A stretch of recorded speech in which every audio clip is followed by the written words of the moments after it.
السلام علیکم ورحمۃ اللہ وبرکاتہ. کیا حال ہے سب کا؟ الحمد للہ.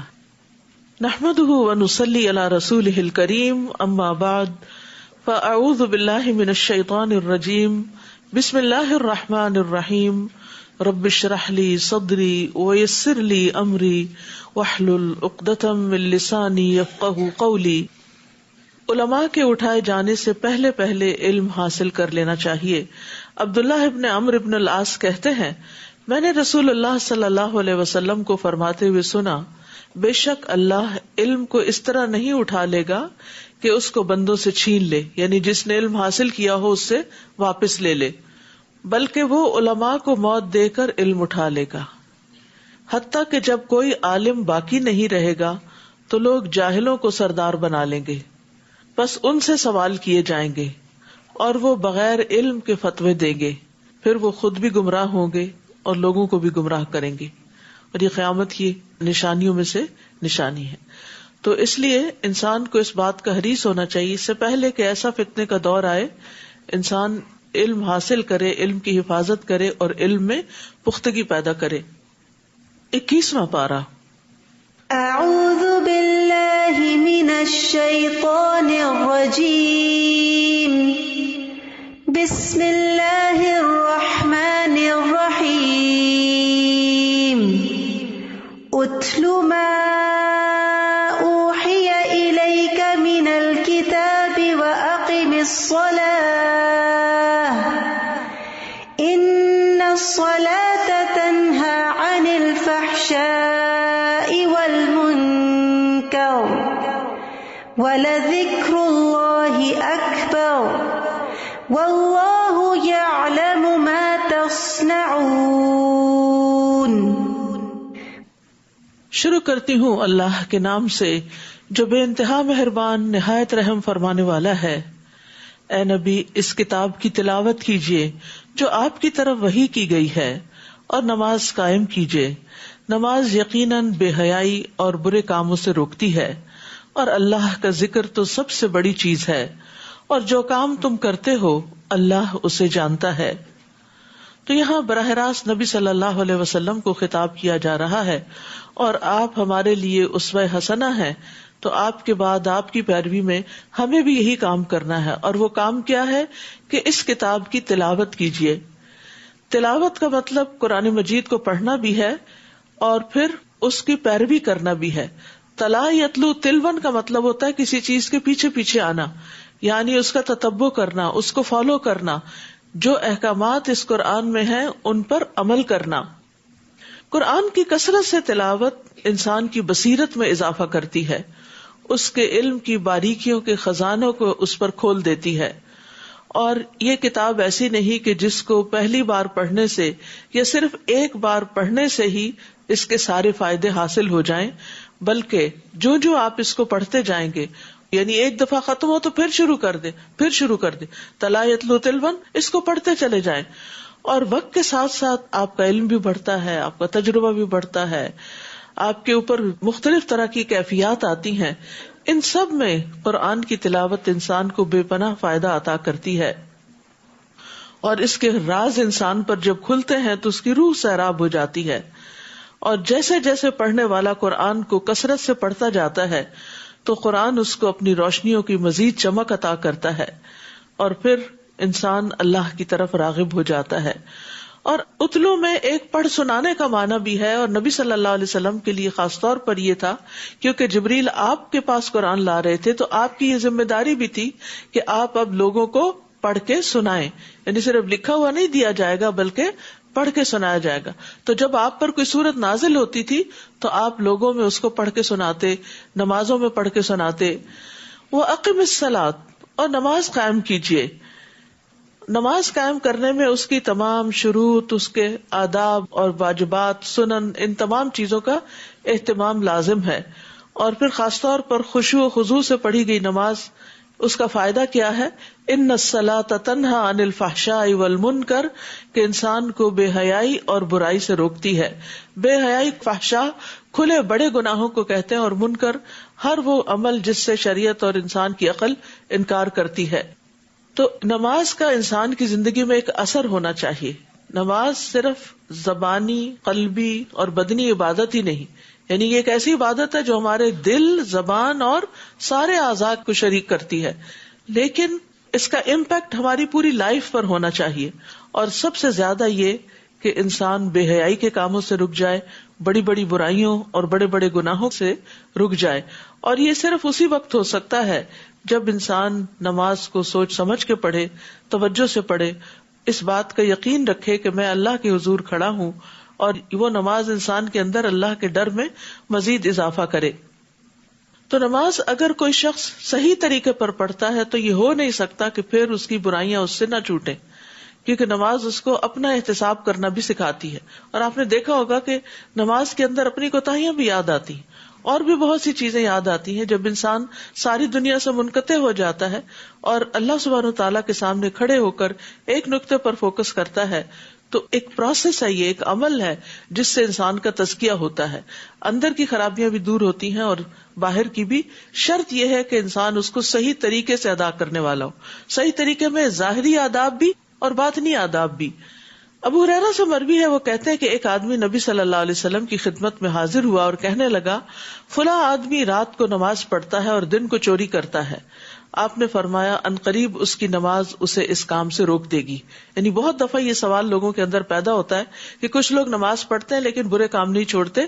لیکن اگر ایک شخص نماز کی پابندی اختیار کرتا ہے اور اس کو پورے شعور سے ادا کرتا ہے تو ایک دن آتا ہے کہ نماز غالب آ جاتی ہے اور برائیاں پیچھے چلی جاتی ہیں. اسی طرح نماز جو ہے وہ گناہوں کا بوجھ بھی ہلکا کرتی ہے. رسول اللہ صلی اللہ علیہ وسلم نے فرمایا، جب بندہ نماز کے لیے کھڑا ہوتا ہے اس کے سارے گناہ لا کر اس کے کندھوں پر رکھ دیے جاتے ہیں، اور جب وہ رکوع کرتا ہے تو اس کے گناہ جھڑتے ہیں، اور جب وہ سجدہ کرتا ہے تو اس کے گناہ جھڑتے ہیں. وَلَا تُجَادِلُوا أَهْلَ الْكِتَابِ إِلَّا بِالَّتِي هِيَ أَحْسَنُ. اے مسلمانوں، اہل کتاب سے جھگڑا نہ کرو، یعنی یہود و نصارہ سے، مگر ایسے طریقے سے جو بہتر ہو، یعنی احسن طریقے سے بات کرو، ہاسٹائل انداز نہ ہو، اور صرف انہی سے جھگڑا کرو جنہوں نے ان میں سے ظلم کیا. یعنی جو تمہارے ساتھ پھر سختی سے بات کرے تو پھر تم اس کے جواب میں آرگیومنٹ لا سکتے ہو، ورنہ آرام سے، سکون سے، تسلی سے، عمدہ طریقے سے بات کرو، اور ان سے یوں کہو کہ ہم تو اس پر بھی ایمان لاتے ہیں جو ہماری طرف نازل کیا گیا، اور اس پر بھی جو تمہاری طرف نازل کیا گیا، اور ہمارا اور تمہارا الہ ایک ہی ہے، اور ہم اس کے فرما بردار ہیں. تو یہ بہت بڑی حکمت کی بات یہاں سکھا دی گئی کہ اہل کتاب سے جب واسطہ ہو اور دین کے موضوع پر، اسلام کے ٹاپک پر بات ہو تو اس وقت کامن گراؤنڈز پر بات ہو، یعنی کہ ایک ٹرسٹ بلڈ کیا جائے کہ جب ہمارا رب ایک ہے، جب ہمارے دین کا سورس ایک ہے، جب ہم ایمان ان ساری کتابوں پر لاتے ہیں تو پھر ہمیں آپس میں جھگڑنے کی ضرورت نہیں، بلکہ صحیح طور پر محمد صلی اللہ علیہ وسلم کی رسالت کو مان لینے کی ضرورت ہے. اور اے نبی، ہم نے اسی طرح آپ پر یہ کتاب نازل کی ہے، اس پر وہ لوگ ایمان لاتے ہیں جنہیں ہم نے پہلے کتاب دی تھی، اور ان اہل مکہ میں سے بھی کچھ لوگ ایمان لاتے ہیں، اور ہماری آیات سے انکار تو کافر لوگ ہی کیا کرتے ہیں. اور اے نبی صلی اللہ علیہ وسلم، اس سے پہلے آپ نہ تو کوئی کتاب پڑھ سکتے تھے اور نہ اپنے ہاتھ سے لکھ سکتے تھے، کیونکہ آپ امی تھے، لکھنا پڑھنا نہیں جانتے تھے. اگر ایسی بات ہوتی تو باطل پرست شبہے میں پڑ سکتے تھے، لیکن اب انہیں یقین ہونا چاہیے کہ ایک نبی جو 40 سال تک اس نے نہ کبھی پڑھا نہ لکھا، اب وہ اتنی بڑی حکمت کی باتیں کرنے لگا ہے، اتنا عمدہ کلام انہیں سنانے لگا ہے، تو یہ اس کے اپنی طرف سے نہیں ہے، یہ اس نے خود نہیں گھڑا، بلکہ اللہ سبحانہ تعالیٰ کی طرف سے ہی آیا ہے. بل هو آیات بینات فی صدور الذین اوتوا العلم وما یجحد بآیاتنا الا الظالمون. بلکہ وہ قرآن تو واضح آیات ہیں جو ان لوگوں کے سینوں میں محفوظ ہیں جنہیں علم دیا گیا. تو صاحب علم کون ہوتا ہے؟ جس کے سینے میں قرآن ہوتا ہے.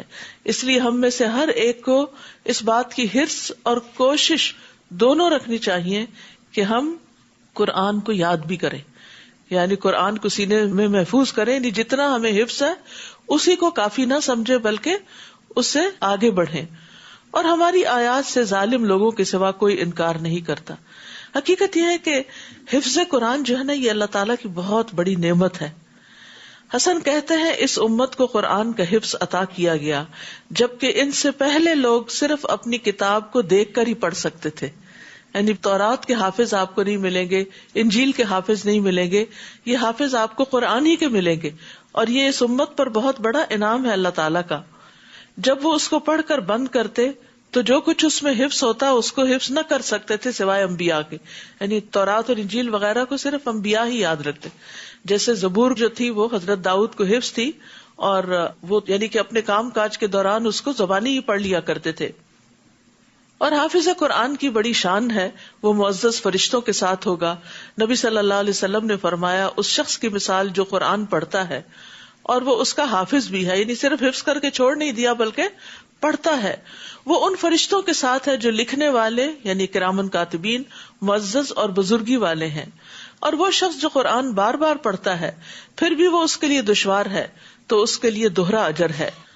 اور قیامت کے دن باعمل حافظ قرآن کے والدین کو بھی بہت بڑا اعزاز دیا جائے گا. رسول اللہ صلی اللہ علیہ وسلم نے فرمایا جس نے قرآن پڑھا اور سیکھا اور اس پر عمل کیا تو اس کے والدین کو قیامت کے دن نور کا ایسا تاج پہنایا جائے گا جس کی روشنی سورج کی روشنی کی طرح ہوگی, اور اس کے والدین کو ایسے 2 ریشمی ہلے پہنائے جائیں گے کہ پوری دنیا بھی ان 2 ہلوں کی قیمت کے برابر نہ ہوگی. وہ کہیں گے یہ ہمیں کیوں پہنایا گیا؟ تو کہا جائے گا تمہارے بچے کے قرآن حاصل کرنے کی وجہ سے. آج آپ دیکھیں آپ کا بچہ اگر دنیا میں کوئی ڈگری حاصل کرتا ہے تو اس کو زیادہ سے زیادہ کیسا ڈریس پہنا دیا جاتا ہے ڈگری لیتے وقت, یا میکسیمم یہ ہوتا ہے کہ اس کے پیرنٹس کو انوائٹ کر لیا جاتا ہے گریجویشن سیریمنی میں, اور ماں باپ اس پر بڑا فخر کرتے ہیں اور بعض اوقات دور دور کا سفر بھی کرتے ہیں کہ ہمارا بچہ جو ہے اس کو ایک آنر دیا جانے والا ہے.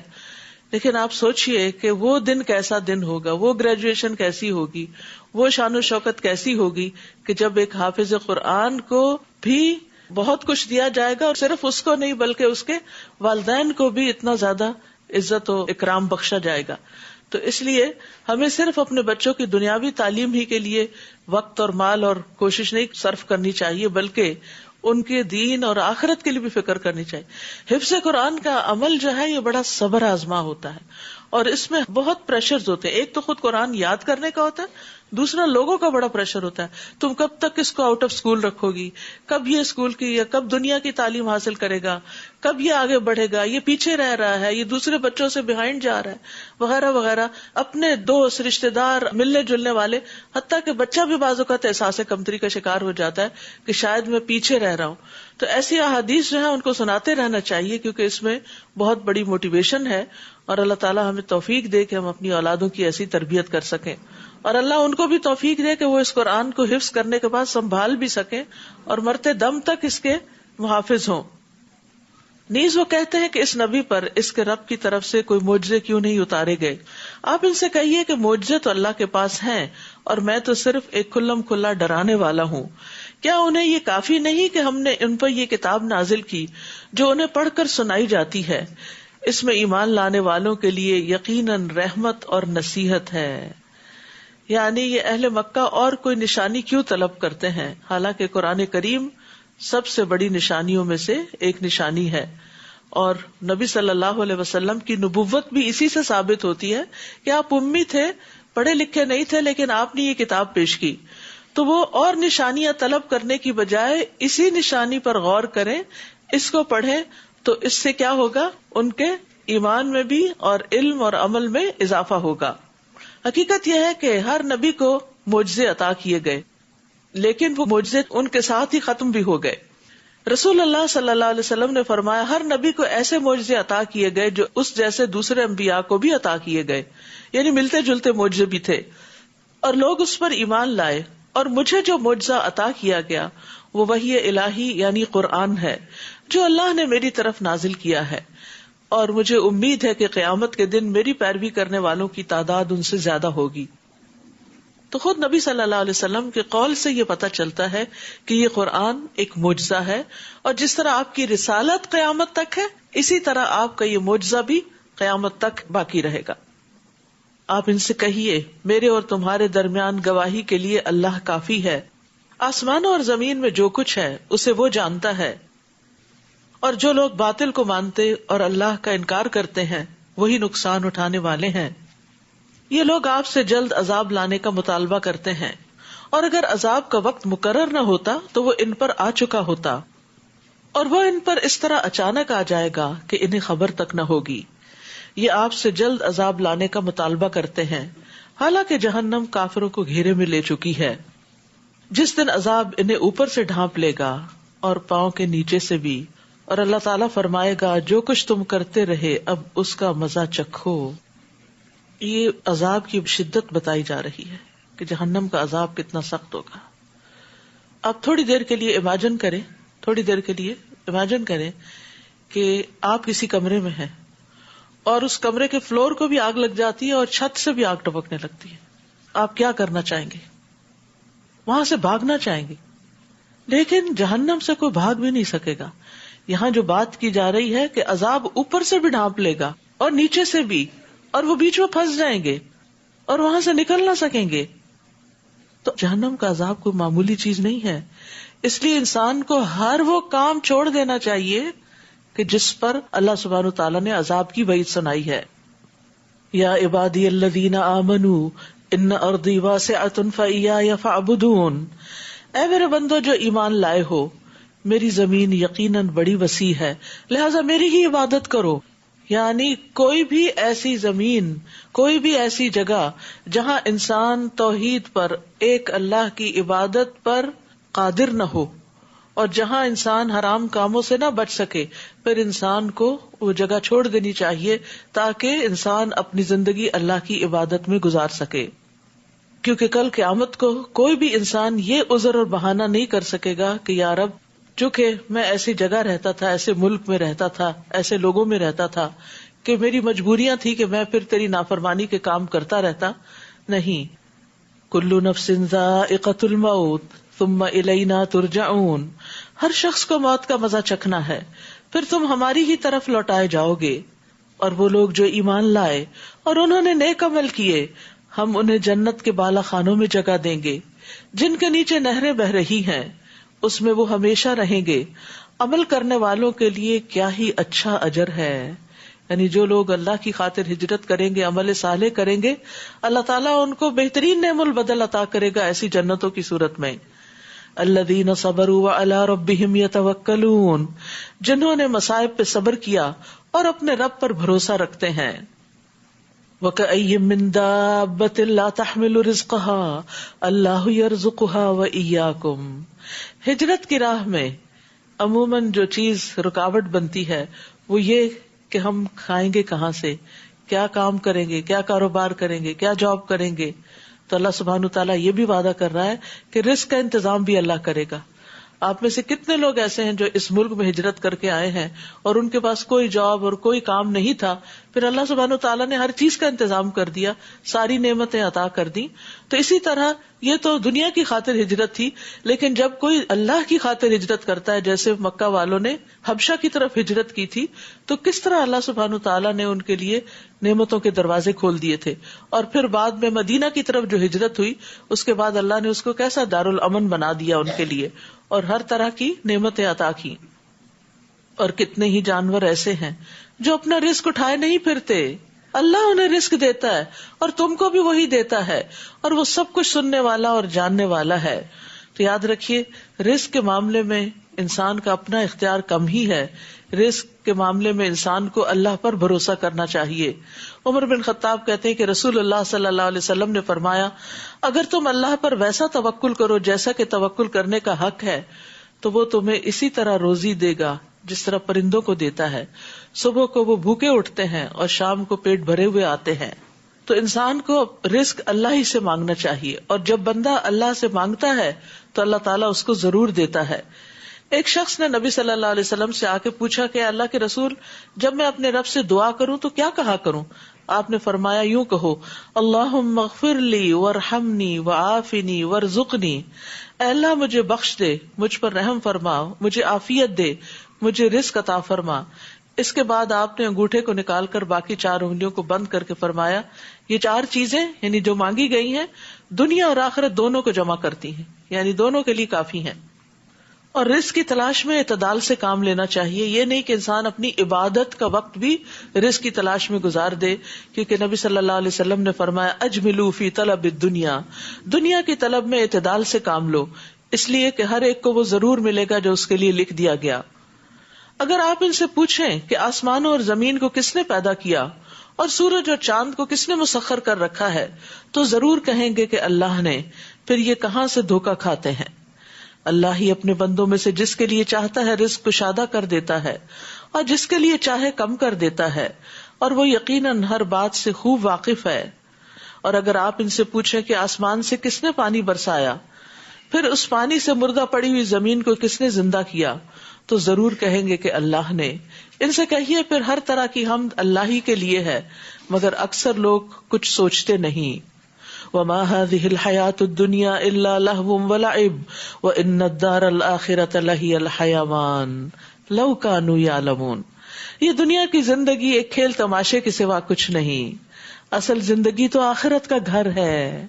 کاش لوگ اس بات کو جانتے ہوتے, کاش وہ جانتے کہ یہ دنیا ایک وقتی جگہ ہے, ٹیمپریری, یعنی ایسی جیسے انسان کھیل کے میدان میں جاتا ہے تو کتنی ایکسائٹمنٹ ہوتی ہے, کتنا ہلا گلا ہوتا ہے اور کتنی ہار جیت ہو رہی ہوتی ہے, کبھی ایک ٹیم جیتی ہے کبھی دوسری, اور دیکھنے والے اپنی سیٹس پر ہی بیٹھ کے اچھل رہے ہوتے ہیں اور کبھی کھڑے ہو جاتے ہیں ایکسائٹمنٹ. لیکن جب میچ ختم ہوتا ہے تو اس کے بعد کیا ہوتا ہے؟ کبھی آپ خالی سیٹس کو جا کر دیکھیں اور خالی گراؤنڈ کو, تو کتنی عجیب سی اداسی ہوتی ہے وہاں کہ آپ وہاں بیٹھ نہیں سکتے, آپ وہاں کھڑے نہیں ہو سکتے, آپ کو دل نہیں لگتا وہاں. یہ کیسی جگہ ہے عجیب سی.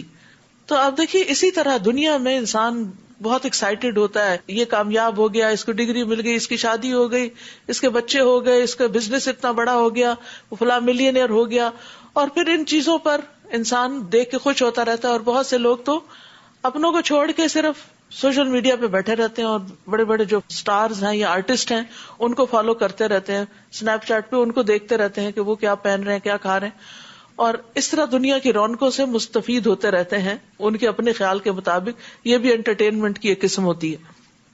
تو اس میں آپ دیکھیے کہ یہ سب کیا ہے, یہ کھیل تماشا ہے.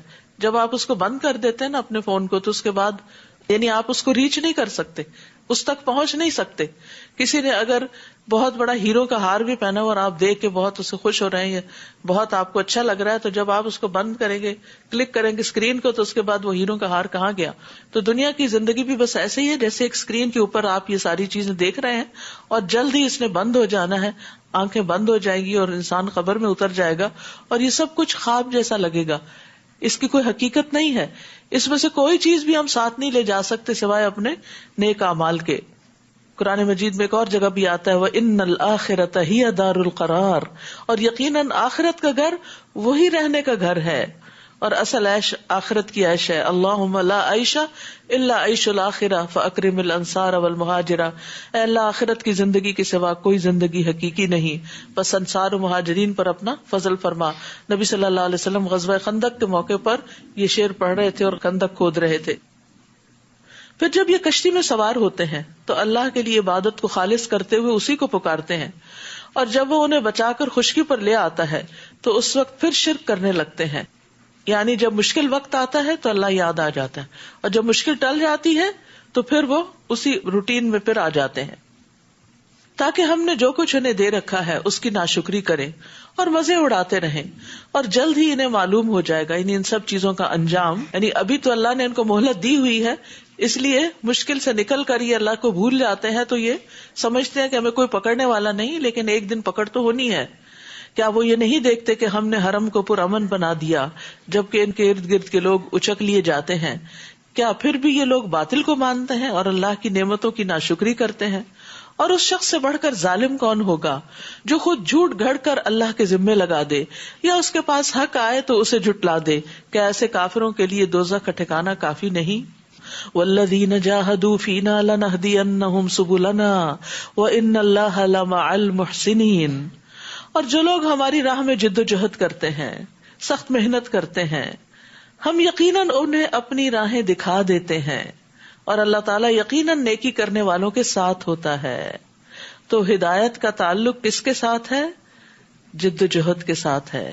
یعنی جو محنت کرے گا, کوشش کرے گا اور سخت محنت کرے گا, اللہ سبحانہ تعالیٰ اس کو اپنی طرف آنے کا راستہ یعنی ہدایت کا راستہ ضرور دکھا دے گا. ابن قیم کہتے ہیں اللہ نے جہاد کو ہدایت کے ساتھ معلق کیا.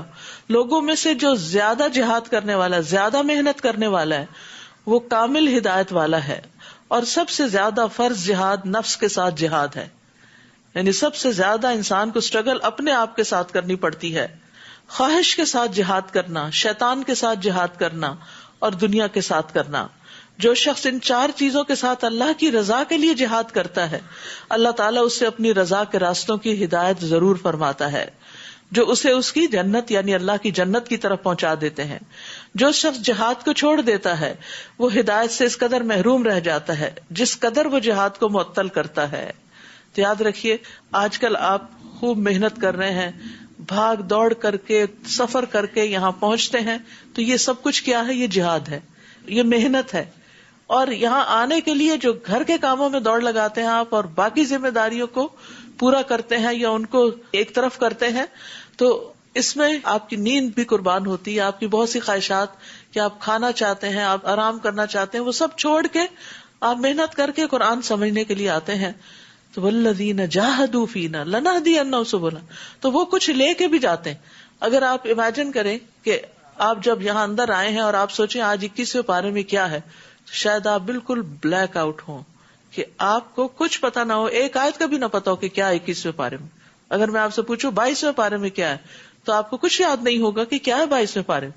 لیکن جب ہم یہاں آتے ہیں، بیٹھتے ہیں، سنتے ہیں، سمجھتے ہیں، غور و فکر کرتے ہیں اور جب واپس جاتے ہیں تو پھر یہی خیالات ہمارے ساتھ رہتے ہیں اور کہیں نہ کہیں کسی نہ کسی بات پر ضرور عمل ہوتا ہے اللہ کے فضل سے.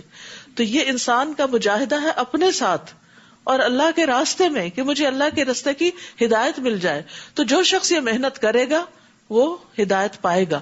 لیکن جو لوگ اس چیز کے لیے وقت نہیں نکالتے، حالانکہ وہ نکال سکتے ہیں، اگر آپ نے قربانیاں کی ہیں تو وہ بھی کر سکتے ہیں، اور اگر وہ نہیں کرتے تو پھر یہ لطف اور یہ ایمان کی حلاوت اور یہ ہدایت اور روشنی اور رستے کی رہنمائی اور نیک اعمال کا علم یہ ان کو حاصل نہیں ہوتا. پھر بعض اوقات وہ صرف اپنی کنفیوژنز میں رہتے ہیں، ریگریٹس میں رہتے ہیں، پشیمانیوں میں رہتے ہیں، کیونکہ قرآن دلوں کے لیے شفا بھی ہے. تو جب تک یہ محنت انسان کرے نا اس وقت تک یہ سب دولت حاصل نہیں ہو سکتی. تو یہ اللہ کا وعدہ ہے، جو محنت کرے گا میں اس کو ضرور عطا بھی کروں گا. جہاں تک نفس سے مجاہدے کا تعلق ہے تو یہ سب سے بڑا جہاد ہے. ابو سلیمان دارانی کہتے ہیں اس آیت میں جہاد سے مراد کافروں کے ساتھ جنگ کرنا نہیں بلکہ دین کی حمایت اور مدد کرنا، باطل پرستوں کا رد کرنا، ظالموں کو روکنا، نیکی کا حکم دینا، برائی سے روکنا ہے. اور اس جہاد میں نفسوں کا اللہ کی اطاعت میں کوشش کرنا بھی شامل ہے اور یہی جہاد اکبر ہے. یعنی نفس کو اللہ کی اطاعت کے لیے راغب کرنا، یہ کیا ہے؟ جہاد اکبر ہے. رسول اللہ صلی اللہ علیہ وسلم نے فرمایا، مسند احمد کی روایت ہے، مجاہد وہ ہوتا ہے جو اللہ کی اطاعت کے معاملے میں اپنے نفس سے جہاد کرے. نفس جو ہے نا وہ برائی پہ اکساتا ہے، ان النفس لامارۃ بالسوء. لیکن انسان جب نفس کی نہیں مانتا، اپنی نیند قربان کرتا ہے، بھوک قربان کرتا ہے اور روزہ رکھ لیتا ہے اور قیام اللیل کرتا ہے، تو یہ دراصل اپنے ساتھ کیا کر رہا ہوتا ہے؟ جہاد کر رہا ہوتا ہے. تو مجاہد وہ ہوتا ہے جو اللہ کی اطاعت کے معاملے میں اپنے نفس سے جہاد کرے. اسی طرح انسان صرف جان سے نہیں، نفس سے نہیں بلکہ مال سے بھی جہاد کرتا ہے.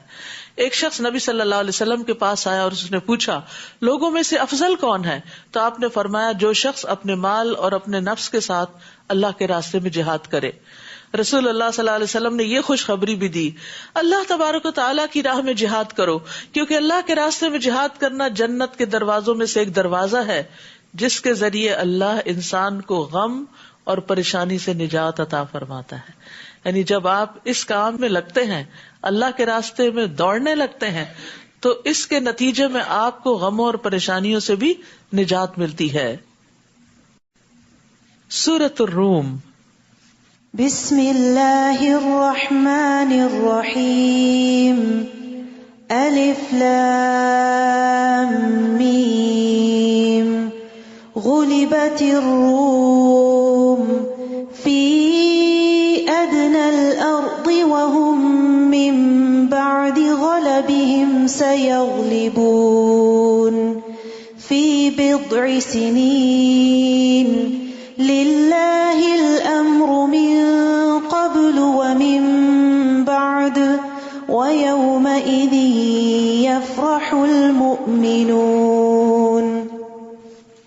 بسم اللہ الرحمن الرحیم. الف لام میم.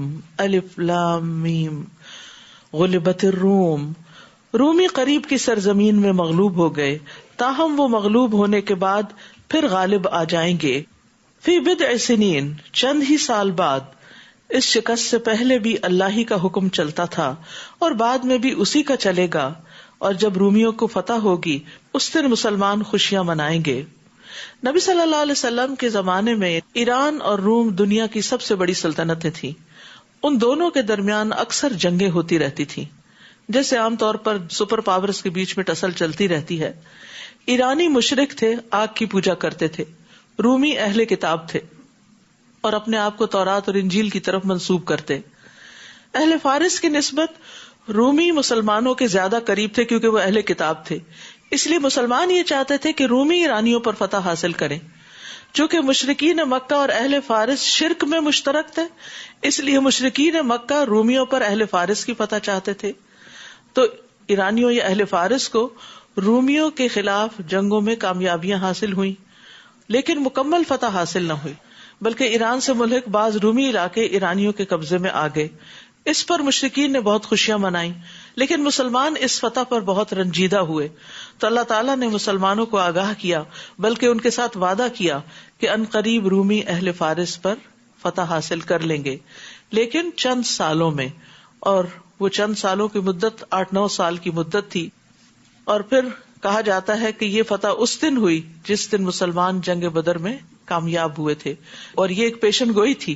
وَيَوْمَئِذٍ، اور جس دن رومی غالب آئیں گے اس دن مسلمان خوشیاں منائیں گے. دوہری خوشیاں، ایک تو رومیوں کے غالب آنے کی اور دوسرے مسلمانوں کی فتح کی. انہیں بھی اللہ کی مدد حاصل ہوگی. اللہ جسے چاہتا ہے نصرت بخشتا ہے، وہ سب پر غالب اور رحم کرنے والا ہے.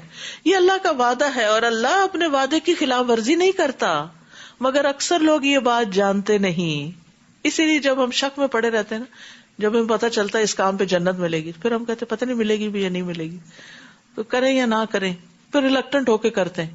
لیکن اگر ہم یہ کہ نہیں اللہ کا وعدہ ہے، اللہ نے وعدہ کر رکھا ہے، وہ ضرور اس کا اجر عطا کرے گا، تو پھر انسان زیادہ کنوکشن کے ساتھ نیک عمل کرتا ہے.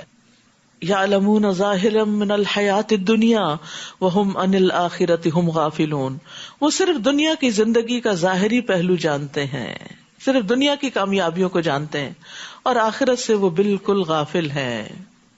حسن بصری کہتے ہیں ان میں سے کوئی شخص 1 درہم کو اپنے ناخن سے ٹھوکر مار کے اس کا وزن تو معلوم کر لیتا ہے کہ یہ کتنے گرام کا ہے، اور اس میں غلطی نہیں کھاتا، مگر اس کو اچھی طرح نماز نہیں پڑھنی آتی. یہ ہے اس آیت کا مطلب کہ یعلمون ظاہرا من الحیات الدنیا، دنیا کی زندگی میں بڑے ماہر ہیں، لیکن دین کے معاملے میں بالکل کورے نکمے. اور بہت سے لوگ دنیا میں بہت آگے چلے جاتے ہیں، ایکسٹرا آرڈنری کامیابیاں حاصل کرتے ہیں، لیکن قرآن پڑھنا ہی نہیں جانتے. اسی طرح انہیں نہیں پتا کہ انہیں اس مال پر جو انہوں نے کما رکھا ہے زکوٰۃ بھی دینی ہے. تو جو لوگ معیشت کے اسباب جانیں لیکن آخرت کو نہ جانیں، جو لوگ اپنی کھیتی باڑی کرنا جانیں لیکن دین کا کوئی علم ان کے پاس نہ ہو، جو لوگ کنسٹرکشن کا کام تو جانیں لیکن آخرت کے لیے کیا تعمیر کرنا، جنت کن کاموں سے تعمیر ہوتی ہے وہ نہ جانے، تو ایسے ہی لوگ اس آیت کا مصداق ہیں. اس لیے انسان کو صرف دنیا میں ہی آگے نہیں جانا چاہیے، بلکہ دین کے معاملے میں ساتھ ساتھ محنت کرنی چاہیے. اور جس طرح روزانہ انسان اپنی دنیا کے لیے کام کرتا ہے، اسی طرح روزانہ دین کا علم بھی حاصل کرتے چلے جانا چاہیے. عبداللہ بن مسعود کہتے ہیں کہ رسول اللہ صلی اللہ علیہ وسلم نے فرمایا، جو چیز بھی تمہیں جنت کے قریب کر سکتی ہے میں نے تمہیں اس کا حکم دے دیا ہے، اور جو چیز تمہیں جہنم کے قریب کر سکتی تھی میں نے تمہیں اس سے منع کر دیا. یعنی ساری چیزوں کا علم موجود ہے، اب اگر کوئی شخص اس سے فائدہ نہ اٹھائے تو وہ اس کا اپنا نقصان ہے. اولم یتفکروا فی انفسہم، کیا انہوں نے کبھی اپنے آپ میں غور و فکر نہیں کیا؟ اللہ نے آسمانوں اور زمین اور جو کچھ ان کے درمیان ہے ان سب کو کسی حقیقی مصلحت اور ایک مقرر وقت تک کے لیے پیدا کیا ہے، مگر لوگوں میں سے اکثر اپنے رب کی ملاقات کے منکر ہیں. کیا ان لوگوں نے زمین میں چل پھر کر یہ نہیں دیکھا کہ ان لوگوں کا انجام کیا ہوا جو ان سے پہلے گزر چکے ہیں؟ وہ لوگ قوت میں بھی ان سے کہیں زیادہ تھے، اور جتنا ان لوگوں نے زمین کو آباد کیا ہے انہوں نے زمین کو پھاڑ کر اس سے زیادہ آباد کیا تھا.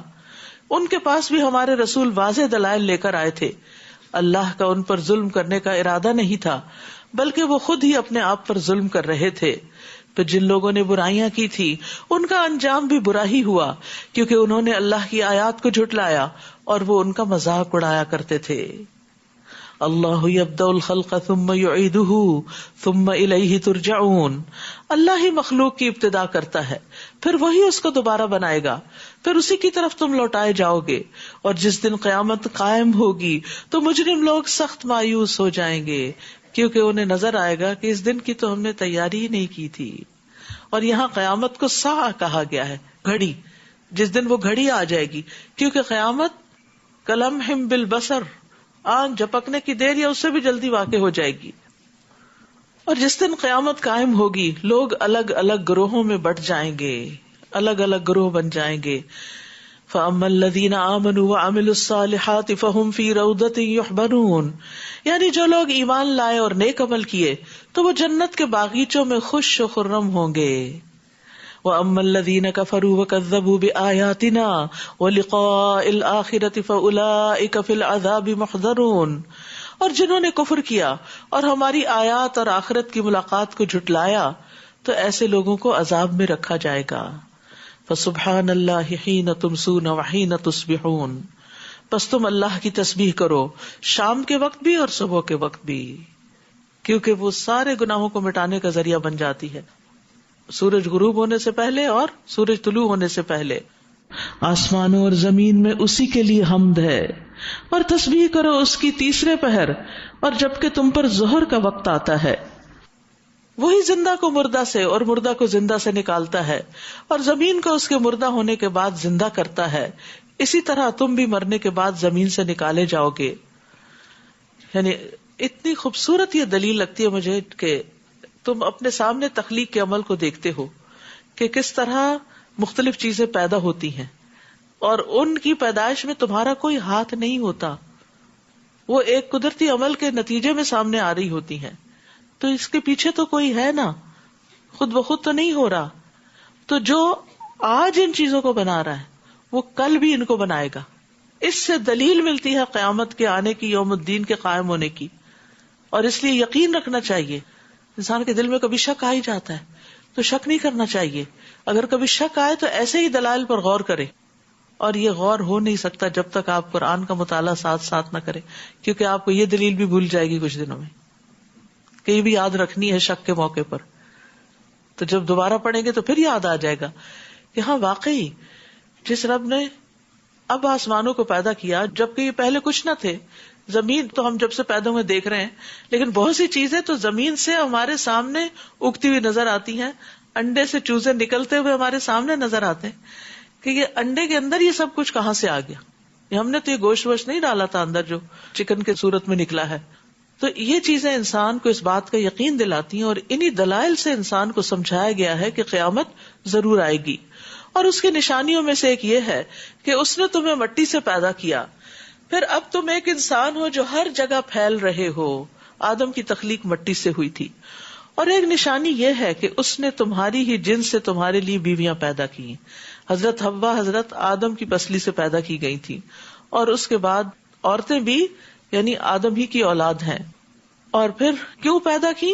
تاکہ تم ان کے پاس سکون حاصل کرو.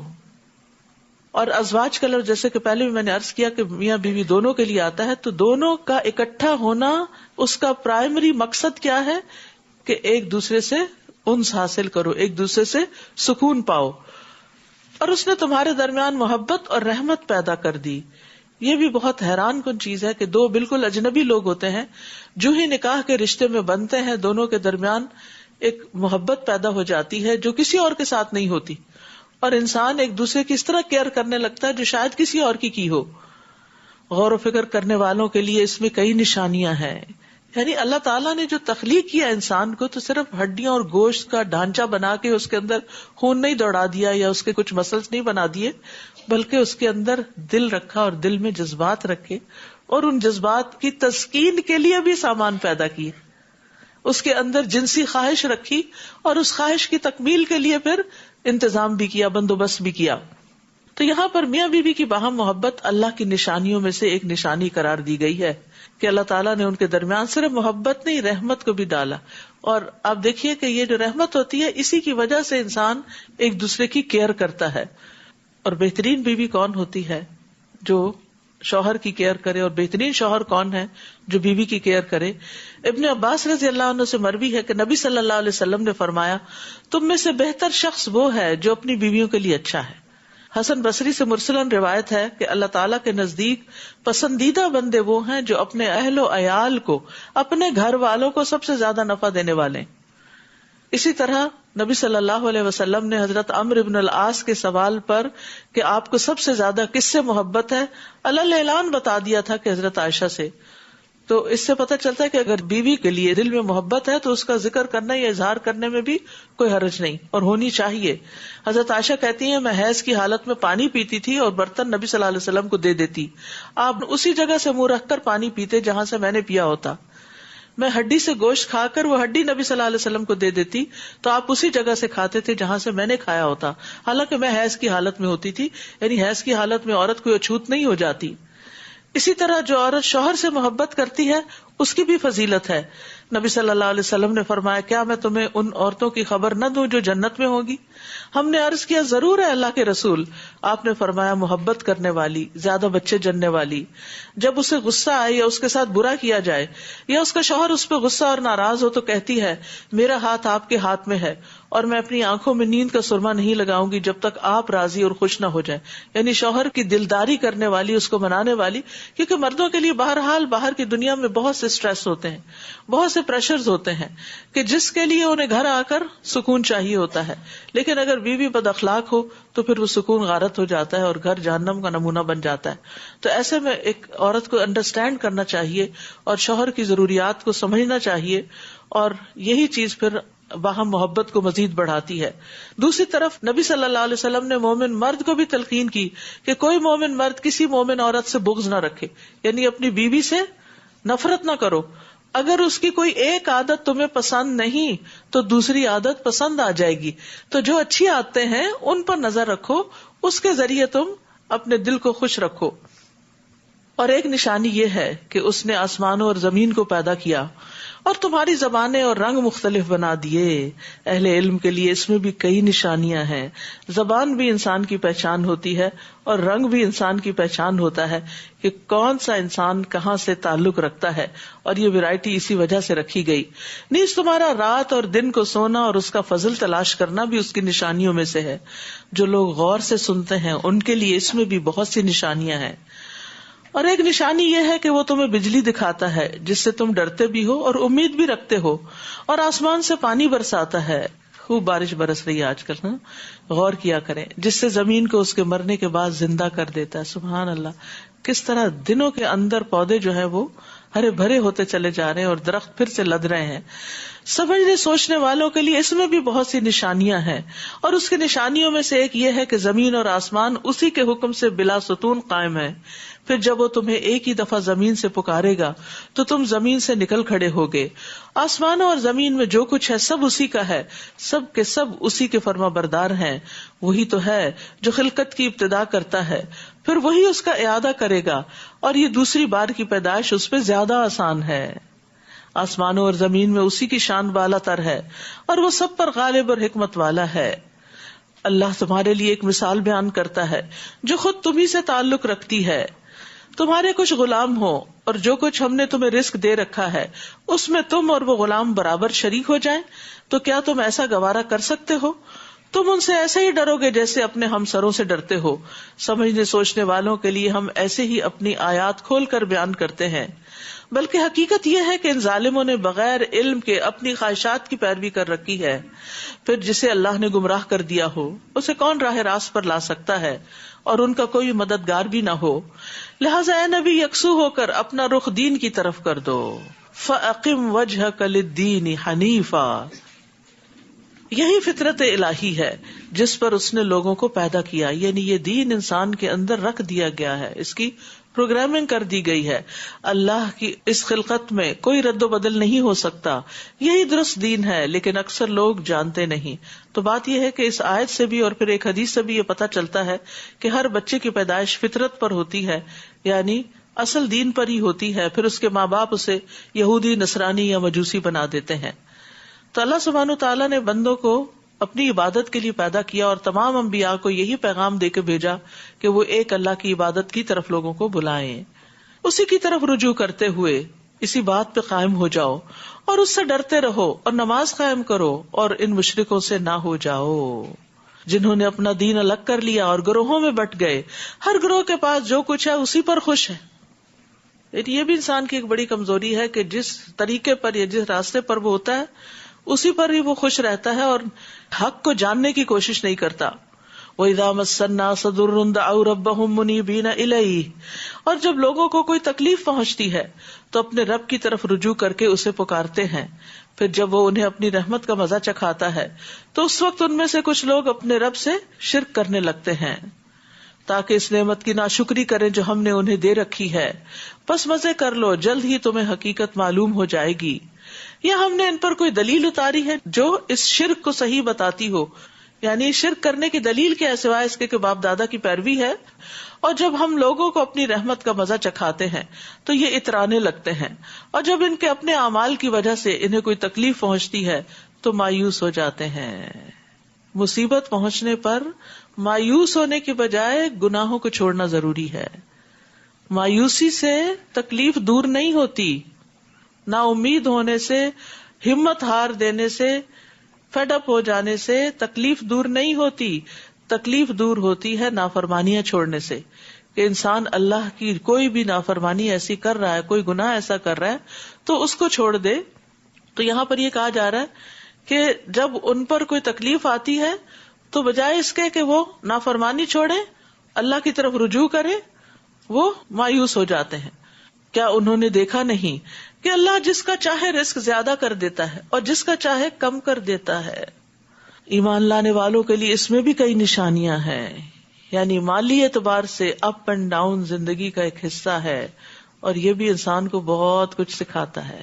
یعنی جب آپ کی مثلاً ایک اچھی بھلی جاب ہوتی ہے اور اچانک چلی جاتی، اس وقت جس طرح آپ سوچتے کہ میری کہاں غلطی تھی، میں نے کیا کوتاہی کی، مجھے اس جاب سے کیوں نکالا گیا، میری کون سی ویکنس تھی، اتنا زیادہ انسان اپنا محاسبہ کرتا ہے کہ جو عام حالات میں ایک روٹین کی نارمل لائف جب گزر رہی ہوتی تو بالکل نہیں کرتا. آپ کا بزنس تھا بہت اچھا، اس میں کوئی نقصان ہو گیا کسی بھی طرح سے، تو جب رزق میں کمی آتی ہے تو انسان لازماً اللہ کی طرف متوجہ ہوتا ہے. اور وہ متوجہ دو طرح ہوتا ہے، ایک اللہ سے ناراض ہو کے اور ایک اللہ کو راضی کرنے کے لیے. تو کچھ لوگ ایسے ہوتے ہیں کہ جب ان پر کوئی مصیبت آتی ہے تو وہ اللہ سے ناراض ہو جاتے ہیں، اور کچھ لوگ اللہ کو راضی کرنے کی کوشش کرتے ہیں. کیونکہ حدیث میں آتا ہے کہ بعض اوقات بندے کو ایک رزق ملنا ہوتا ہے لیکن اس کے گناہ کی وجہ سے اس کو اس رزق سے محروم کر دیا جاتا ہے. تو ہمیں نہیں پتا کہ ہم پر کوئی مشکل آئی تو کیوں آئی. ایسے میں انسان کو واپس اللہ ہی کی طرف لوٹنا چاہیے. اسی لیے ہر مصیبت میں کیا پڑھنے کو سکھایا گیا؟ انا للہ و انا الیہ راجعون.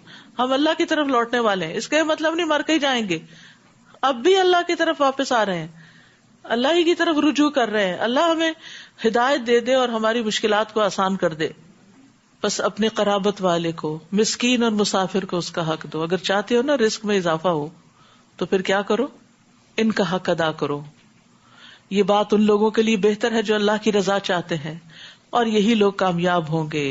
نبی صلی اللہ علیہ وسلم نے فرمایا، بے شک مسکین پہ صدقہ کرنے کا ایک ثواب اور رشتہ دار پر صدقہ کرنے پر دگنا ثواب. ایک صدقے کا، دوسرا رشتہ داری کا، صلہ رحمی کا. نبی صلی اللہ علیہ وسلم نے فرمایا، بے شک سب سے افضل صدقہ وہ ہے جو اس رشتہ دار پہ کیا جائے جو پوشیدہ دشمنی رکھنے کی بنا پر تم سے اعراض کرے، تمہارا سامنا ہی نہیں کرتا، ملتا ہی نہیں، بات ہی نہیں کرتا، اور آپ کو پتا چل جاتا ہے کہ اس کو ضرورت ہے، تو آپ اس کی مدد کے لیے کچھ بھیج دیں جو آپ کو پوچھے بھی نہ. اور جو کچھ تم بطور سود دیتے ہو کہ لوگوں کے اموال سے تمہارا مال بڑھتا رہے، تو ایسا مال اللہ کے ہاں نہیں بڑھتا. وما آتیتم من زکاۃ تریدون وجہ اللہ، اور جو بھی تم زکات دیتے ہو اور تم اس کے بدلے میں اللہ کا چہرہ چاہتے ہو، فاولئک ھم المضعفون، تو ایسے ہی لوگ اپنا مال دگنا چگنا کرنے والے ہیں. زکات کو بھی اللہ کے دیدار کی خاطر دیں کہ اللہ مجھے صرف تیرا چہرہ مقصود ہے، مجھے اور کچھ نہیں چاہیے.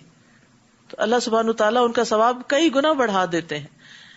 زکوٰۃ ایک فریضہ ہے، سبحان اللہ، فرض ادا کرنے پر بھی اجر ہے، اور کئی گنا زیادہ اجر ہے اس اخلاص کے اعتبار سے جو آپ کے اندر ہوتا ہے. اور زکوٰۃ ادا کرنے والوں کے لیے نہ کوئی خوف ہوگا اور نہ ہی وہ غمگین ہوں گے. مال کا شر اور وبال دور کرنے کا ذریعہ ہے زکوٰۃ.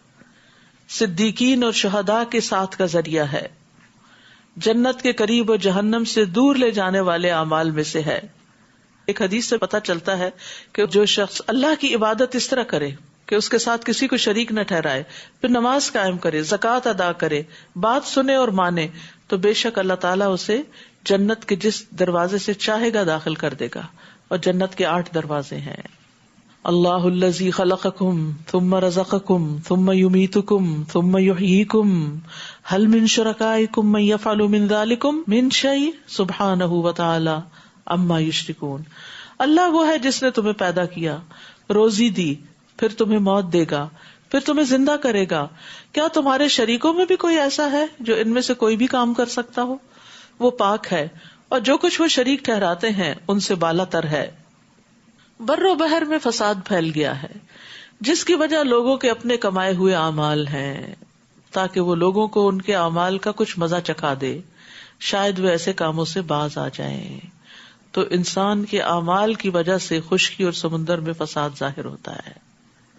یعنی دنیا میں بھی انسان کو اپنے اعمال کا بدلہ ملتا ہے، کیونکہ جب خشکی میں اور سمندر میں فساد ہوتا ہے تو پھر نتیجہ کیا ہوتا ہے؟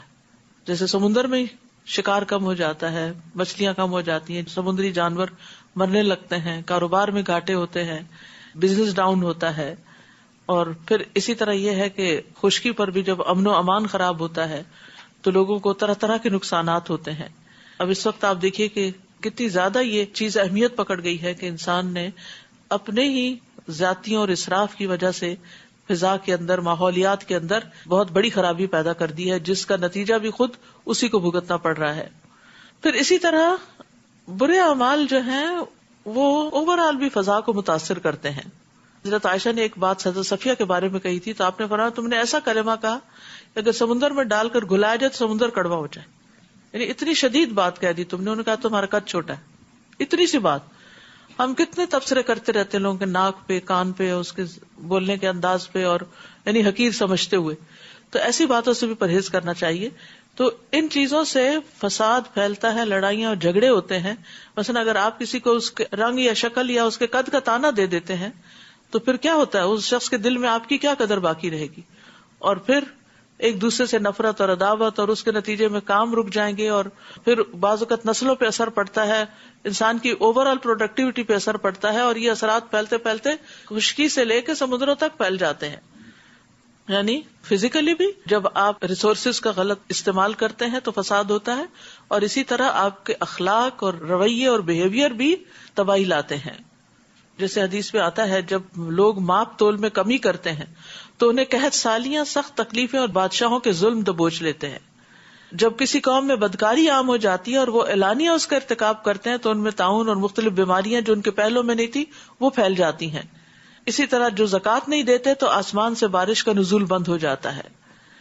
قل سیروا فی الارض فانظروا کیف کان عاقبۃ الذین من قبل کان اکثرهم مشرکین. آپ ان سے کہیے ذرا زمین میں چل پھر کر تو دیکھو کہ جو لوگ تم سے پہلے تھے ان کا انجام کیسا ہوا، ان میں سے اکثر مشرک ہی تھے.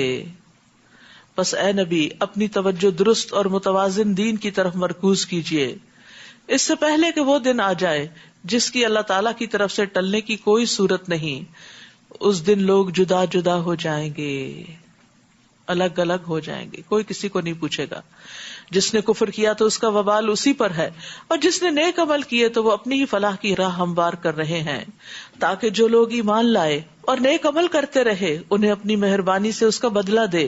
وہ یقیناً کافروں کو پسند نہیں کرتا، اور اس کی نشانیوں میں سے ایک یہ ہے کہ وہ ہواؤں کو خوشخبری دینے والی بنا کر بھیجتا ہے، اور اس لیے کہ تمہیں اپنی رحمت سے لطف اندوز کرے، نیز اس لیے کہ اس کے حکم سے کشتیاں چلے، اور تم اس کا فضل تلاش کرو اور اس کے شکر گزار بنو.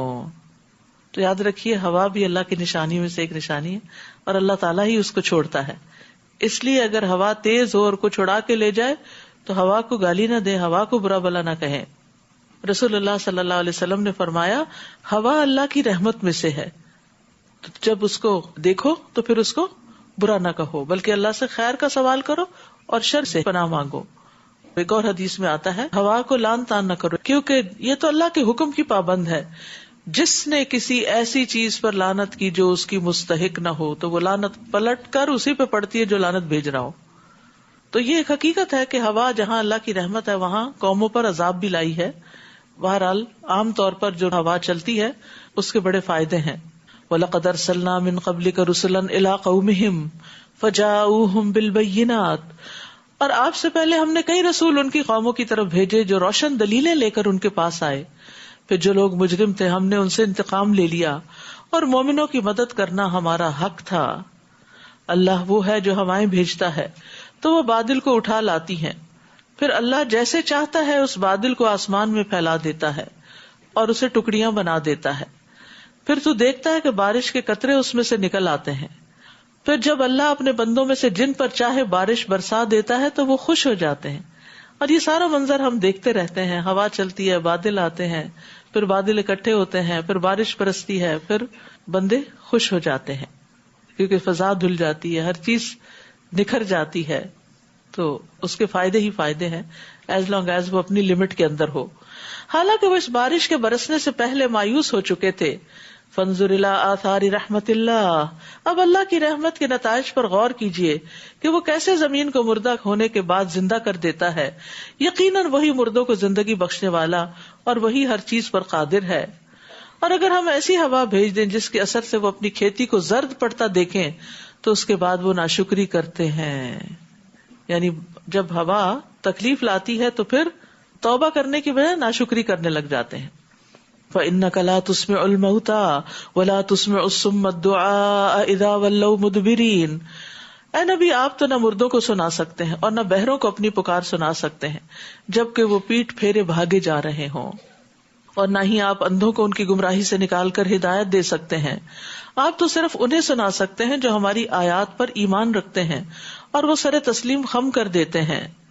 اللہ الذی خلقکم من ضعف ثم جعل من بعد ضعف قوة ثم جعل من بعد قوة ضعفا وشیبہ یخلق ما یشاء وهو العلیم القدیر. اللہ وہ ہے جس نے تمہیں کمزور سی حالت میں پیدا کیا، پھر اس کمزوری کے بعد تمہیں قوت بخشی، پھر اس قوت کے بعد تمہیں کمزور بوڑھا بنا دیا. بچپن میں انسان کمزور ہوتا ہے، جوانی میں طاقتور ہو جاتا ہے، بڑھاپے میں پھر بچہ بن جاتا ہے.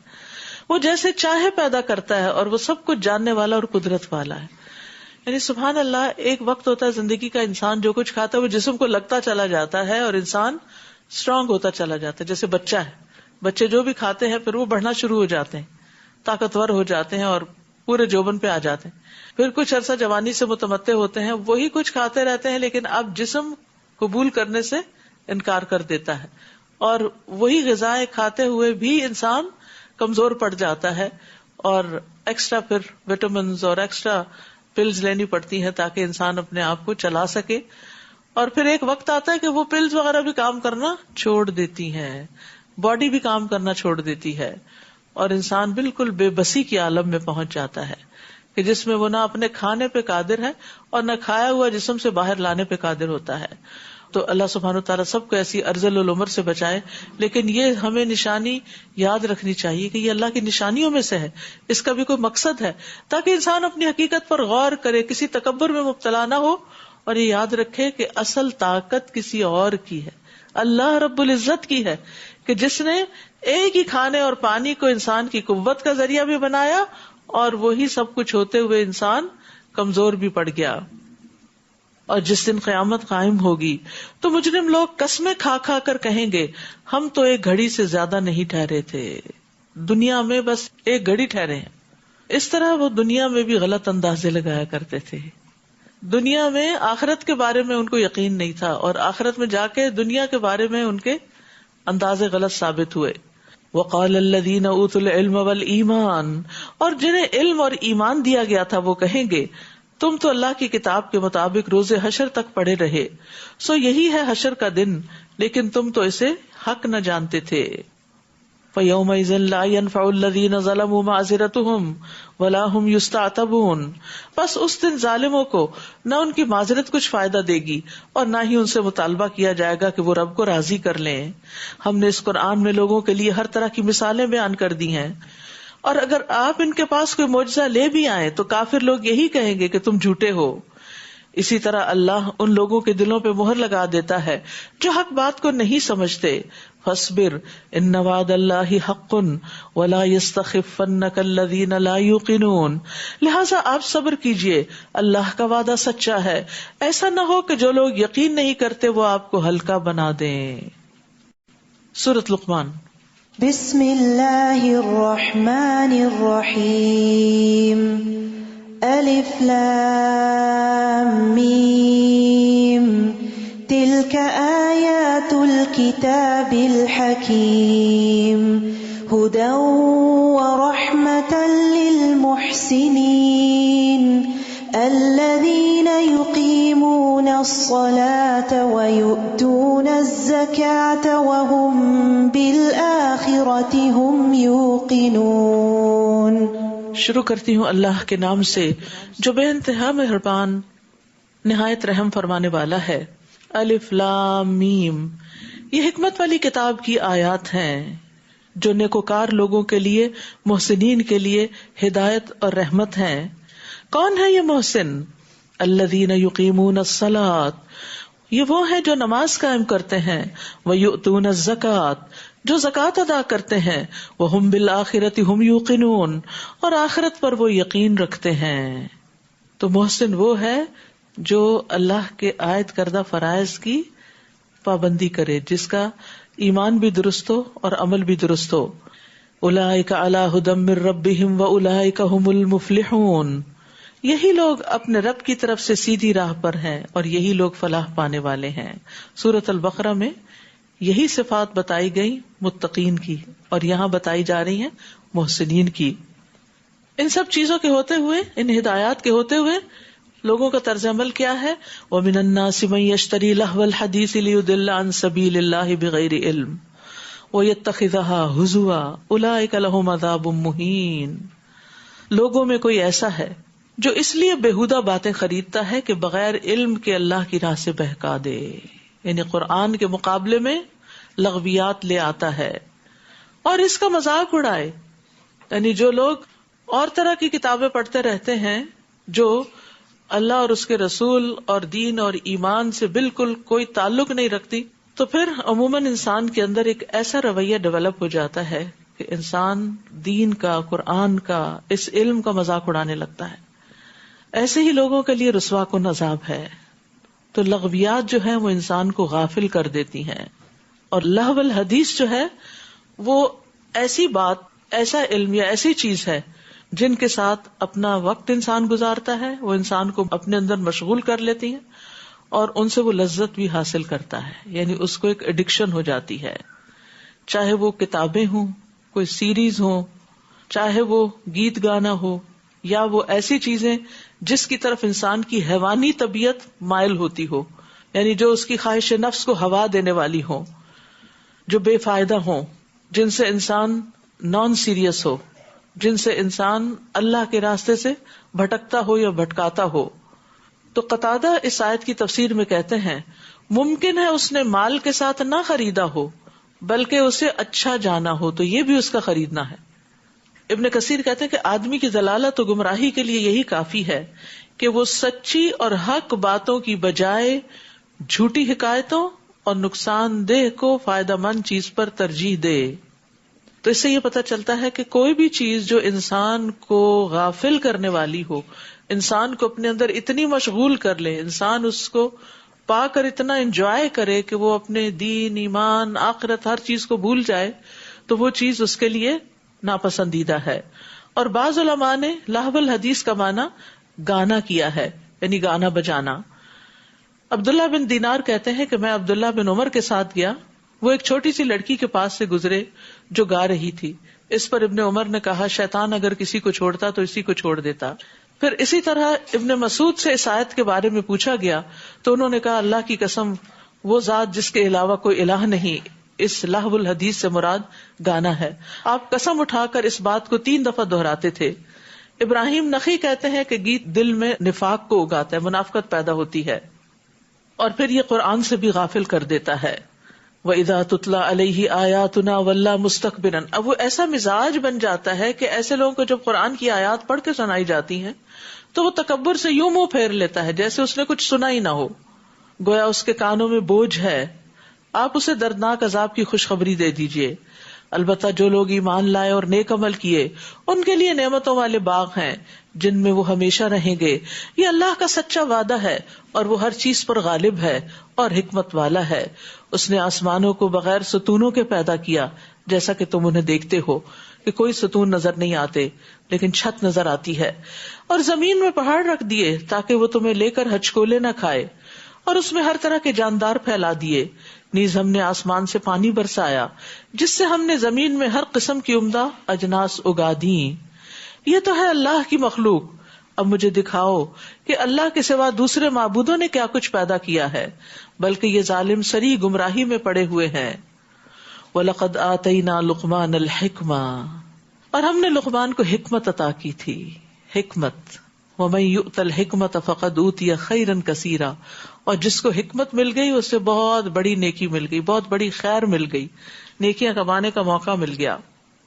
لقمان نبی نہیں تھے لیکن ایک بہت سمجھدار انسان تھے، اور ان کی باتوں سے جو آگے اللہ تعالیٰ نے قرآن مجید میں بیان کر دی ہیں بہت خوبصورت انداز میں، اس سے اندازہ ہوتا ہے کہ وہ کتنے سمجھدار تھے. ان کی سمجھداری کی سب سے پہلی دلیل کیا تھی؟ سب سے پہلی حکمت کیا؟ کہ انشکر للہ ومن یشکر فانما یشکر لنفسہ، کہ اللہ کا شکر ادا کرو. لقمان کو جو حکمت عطا کی گئی تھی اس میں سے سب سے پہلی چیز جو انہیں دی گئی تھی وہ کیا تھی؟ شکر کی توفیق، شکر ادا کرنا.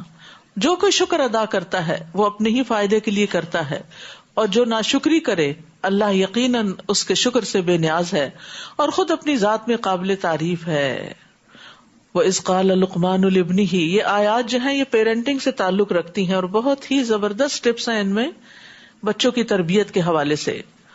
اور یاد کرو جب لقمان اپنے بیٹے کو نصیحت کر رہا تھا، یا بنیا، کتنے پیار سے بلاتا ہے، یا بنیا، اے میرے چھوٹے سے بچے، پیارے سے بچے، لا تشرک باللہ، اللہ کے ساتھ کسی کو شریک نہ بنانا، ان الشرک لظلم عظیم، کیونکہ شرک بہت بڑا ظلم ہے. یاد رکھیے سب سے پہلی چیز جسے مضبوط کرنے کی ضرورت ہے وہ ہے درست عقیدہ. بچوں کے اندر صحیح ایمان پیدا کریں، باقی کام بہت آسان ہو جائیں گے. ہم کیا کرتے ہیں؟ ان کو نصیحتیں کرتے رہتے رات چلتے، جھوٹ نہ بولو، یہ نہ کرو، وہ نہ کرو، ایسا کر لو، ویسا نہ کرو. نہیں، یہ ساری چیزیں جو آپ ان کو سکھا رہے ہیں اس کی بنیاد کیا ہے؟ جب تک بنیاد نہیں ہے، جب تک بنیاد میں ایک اللہ کی محبت نہیں ہے، ایک اللہ پر ایمان نہیں ہے، ایک اللہ کا ڈر نہیں ہے، توحید خالص نہیں ہے، اخلاص نہیں ہے، تو وہ یہ باتیں جو اوپر اوپر سے آپ بتاتے ہیں وہ کبھی کر لیں گے اور کبھی نہیں کریں گے. تو لقمان کی حکمت کہاں سے پتہ چلتی ہے؟ کہ انہوں نے اپنے بچے کی تربیت میں سب سے پہلے اسے شرک سے بچنے کے لیے کہا. وَوَصَّيْنَا الْإِنسَانَ بِوَالِدَيْهِ حَمَلَتْهُ أُمُّهُ وَهْنًا عَلَى وَهْنٍ، اور ہم نے انسان کو اپنے والدین سے نیک سلوک کرنے کا تاکیدی حکم دیا. اس کی ماں نے اسے کمزوری پہ کمزوری سہتے ہوئے اپنے پیٹ میں اٹھائے رکھا. یعنی ہر عورت جب پریگننٹ ہوتی ہے تو اس کی طبیعت بدل جاتی ہے، اس کے کھانے پینے کے انداز بدل جاتے ہیں، اس کا پورا لائف سٹائل چینج ہونے لگتا ہے. اور کم و بیش کچھ لوگ زیادہ متاثر ہوتے ہیں اور کچھ کم ہوتے ہیں، لیکن جسمانی تبدیلیوں کی وجہ سے وہ اپنے اندر نقاہت، کمزوری محسوس کرتی ہے. اور 2 سال اس کے دودھ چھڑانے میں لگے، اسی لیے یہ حکم دیا کہ میرا شکر ادا کرو اور اپنے والدین کا بھی شکر ادا کرو، میرے ہی پاس تجھے لوٹ کر آنا ہے. یہاں پر دوبارہ شکر کی تلقین کی گئی ہے جو اللہ کا بھی ہوتا ہے اور بندوں کا بھی ہوتا ہے. اور کس بات پر؟ سب سے پہلے ایمان کی نعمت پر ہمیں اللہ کا شکر ادا کرنا چاہیے، پھر تربیت کی نعمت پر والدین کا شکر ادا کرنا چاہیے. یعنی نعمت ایمان پر اللہ کا شکر، انشکر لی ولوالدیک، والدین کا شکر ہم کیا کہہ کے کہیں کہ آپ کا بہت شکریہ اور بہت گریٹفل ہے ہم کہ آپ نے ہم سب بہن بھائیوں کی اچھی تربیت کی، ان کو لکھایا، پڑھایا. اور یعنی ماضی کے وہ حالات اور قربانیاں جو والدین نے آپ کے لیے کی، ان کا تذکرہ کرتے ہوئے ان کو تسلی دلانی چاہیے کہ ہم آپ کے فیتھ فل ہیں اور آپ کے شکر گزار ہیں. سفیان ابن عیینہ کہتے ہیں جو 5 نمازیں ادا کرتا ہے گویا اس نے اللہ کا شکر ادا کر دیا، اور جو ہر نماز کے بعد والدین کے لیے دعا کرتا ہے تو گویا اس نے دونوں کا شکر ادا کر دیا، کیونکہ یہاں 2 شکر ادا کرنے کی بات ہو رہی ہے. تو نماز پڑھنے والا اللہ کا شکر ادا کر رہا ہے، اور نماز کے بعد ماں باپ کے لیے دعا کرنے والا والدین کا شکر گزار ہے. تو اپنی نماز کے بعد رب ارحمہما کما ربیانی صغیرہ کہنا نہ بھولیں. اور پھر یہاں خاص طور پر ماں کا ذکر کیا گیا کہ ماں نے تربیت میں زیادہ حصہ ڈالا، محنت مشقت کی، دن رات اس کے ساتھ جاگی تھکی، تاکہ اولاد کو یاد دہانی رہے کہ والدین نے اس کے ساتھ کیا کیا احسان کیے ہیں. وَإِن جَاهَدَاكَ عَلَىٰ أَن تُشْرِكَ بِي مَا لَيْسَ لَكَ بِهِ عِلْمٌ فَلَا تُطِعْهُمَا، اور اگر وہ تجھ پر دباؤ ڈالے کہ تو میرے ساتھ کسی ایسی چیز کو شریک بنائے جس کا تجھے کچھ بھی علم نہیں، تو ان کا کہنا نہ مان. البتہ دنیاوی معاملات میں ان سے بھلائی کے ساتھ رفاقت کرنا، مگر پیروی اس شخص کی راہ کی کرنا جس نے میری طرف رجوع کیا ہو، پھر تمہیں میرے ہی پاس لوٹ کر آنا ہے تو میں تمہیں بتا دوں گا کہ تم کیا کرتے تھے. یا بنیا، پھر یا بنیا کہتے ہیں. سبحان اللہ، جب تک بچوں کو آپ پیار نہ دیں، آپ ان کو اعتماد نہ دیں، آپ ان کو کانفیڈینس نہ دیں تو آپ کی بات نہیں سنتے. اس لیے یہ کہنا بچے سنتے نہیں ہر ماں کا تکیہ کلام بن چکا ہے. تو ان ماؤں سے پوچھا جائے آپ سناتے کیسے ہیں کہ وہ نہیں سنتے. آپ کے بچے ہیں، آپ نے پیدا کیا، وجہ معلوم کرے کیوں نہیں سن رہے. کہیں ایسا تو نہیں کہ آپ کا کوئی طرز عمل ان کو اریٹیٹ کر رہا ہو، یا آپ کا بلانے کا یا نصیحت کرنے کا انداز. کیونکہ بچے بعض اوقات ماں باپ کو اوائڈ کیوں کرتے ہیں کہ یہ جب ہمیں دیکھیں گے کوئی نصیحت کریں گے، تو وہ ہر وقت کی نصیحتیں نہیں سننا چاہتے، تو آتے ہیں اور اپنے کمرے میں بند ہو جاتے ہیں. جب آپ جاگتے ہیں تو وہ سوتے ہیں، اور جب آپ سوتے ہیں تو وہ جاگتے ہیں. یہ اسکیپ کا طریقہ ہے ماں باپ سے، کیونکہ ماں باپ سے محبت نہیں ملتی، صرف تانے ملتے ہیں. ماں باپ سے کوئی شفقت نہیں ملتی، صرف تنقید ملتی ہے. پیارے بیٹے، اگر تیرا عمل رائی کے دانے برابر بھی ہو، خواہ وہ کسی چٹان میں ہو یا آسمانوں میں ہو یا زمین میں، اللہ اسے نکال لائے گا. اللہ یقیناً باریک بین اور باخبر ہے. سبحان اللہ، کس طرح بچے کو اللہ کے بھرپور علم، کامل علم کا یقین دلایا، ایمان مضبوط کیا اللہ تعالیٰ کی صفات کا ذکر کر کے. تو یاد رکھیے کہ بچوں کو توحید سکھانی چاہیے، اللہ کی پہچان دینی چاہیے، اللہ تعالیٰ کے نام سکھانے چاہیے، اللہ تعالیٰ کی صفات کے بارے میں بتانا چاہیے. جیسے ایک موقع پر نبی صلی اللہ علیہ وسلم نے حضرت ابن عباس کو چند کلمات سکھائے تھے، جن میں یہ بھی تھا، جان رکھو کہ اگر ساری دنیا مل کر تمہیں کوئی نفع پہنچانا چاہے تو کچھ نفع نہیں پہنچا سکتی سوائے اس کے جو اللہ نے تمہارے لیے لکھ دیا، اور اگر سب مل کر تمہیں کوئی نقصان دینا چاہے کوئی نقصان نہیں دے سکتے سوائے اس کے جو اللہ نے تمہارے لیے لکھ دیا. قلم اٹھا لیے گئے، صحیفے خشک ہو گئے. سبحان اللہ، یہ بات سنتے انسان کے اوپر سے پہاڑوں جیسا بوجھ ہٹ جاتا ہے کہ کوئی نقصان نہیں دے سکتا، کچھ نہیں ہوتا. کتنی تسلی آ جاتی ہے انسان کو.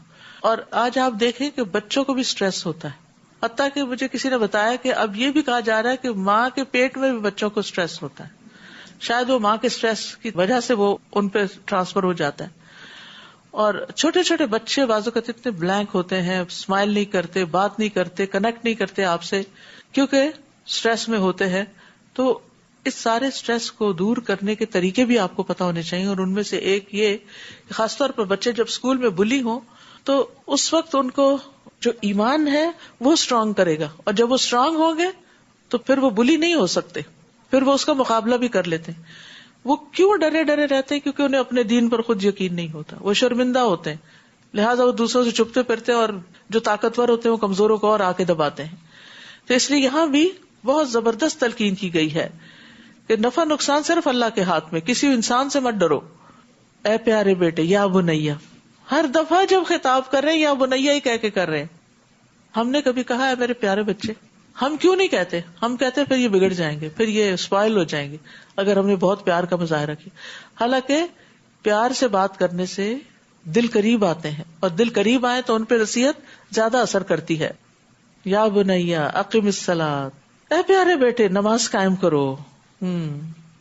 کتنی دفعہ نماز کے لیے کہتے ہوئے آپ نے یہ لفظ بولے ہوں؟ شاید ایک دفعہ بھی نہیں. نیکی کا حکم دو اور برے کاموں سے منع کرو. امر بالمعروف بھی بچپن میں ہی سکھا دینا چاہیے. اچھے برے کی پہچان دینے کے ساتھ اچھے برے کی دوسروں کو بھی آگے وہ پہچان ٹرانسفر کریں. اور برے کام سے منع کرو. اگر تجھے کوئی تکلیف پہنچے تو اس پہ صبر کرو. بچوں کو صبر بھی سکھانا چاہیے. تکلیفوں سے آپ ان کو نہیں بچا سکتے. بہت سی تکلیفیں آپ کے بچانے کے باوجود بھی ان کو لگ جائیں گی. بیمار ہو جائیں گے, کوئی چوٹ لگ جائے گی, بخار ہو جائے گا. یعنی ہم تکلیفوں سے بچوں کو بچا نہیں سکتے, تو پھر ان کو سہنا آنا چاہیے, صبر کرنا آنا چاہیے. بلا شبہ یہ سب باتیں بڑی ہمت کے کام ہیں. پھر انہیں اخلاق سکھانا چاہیے.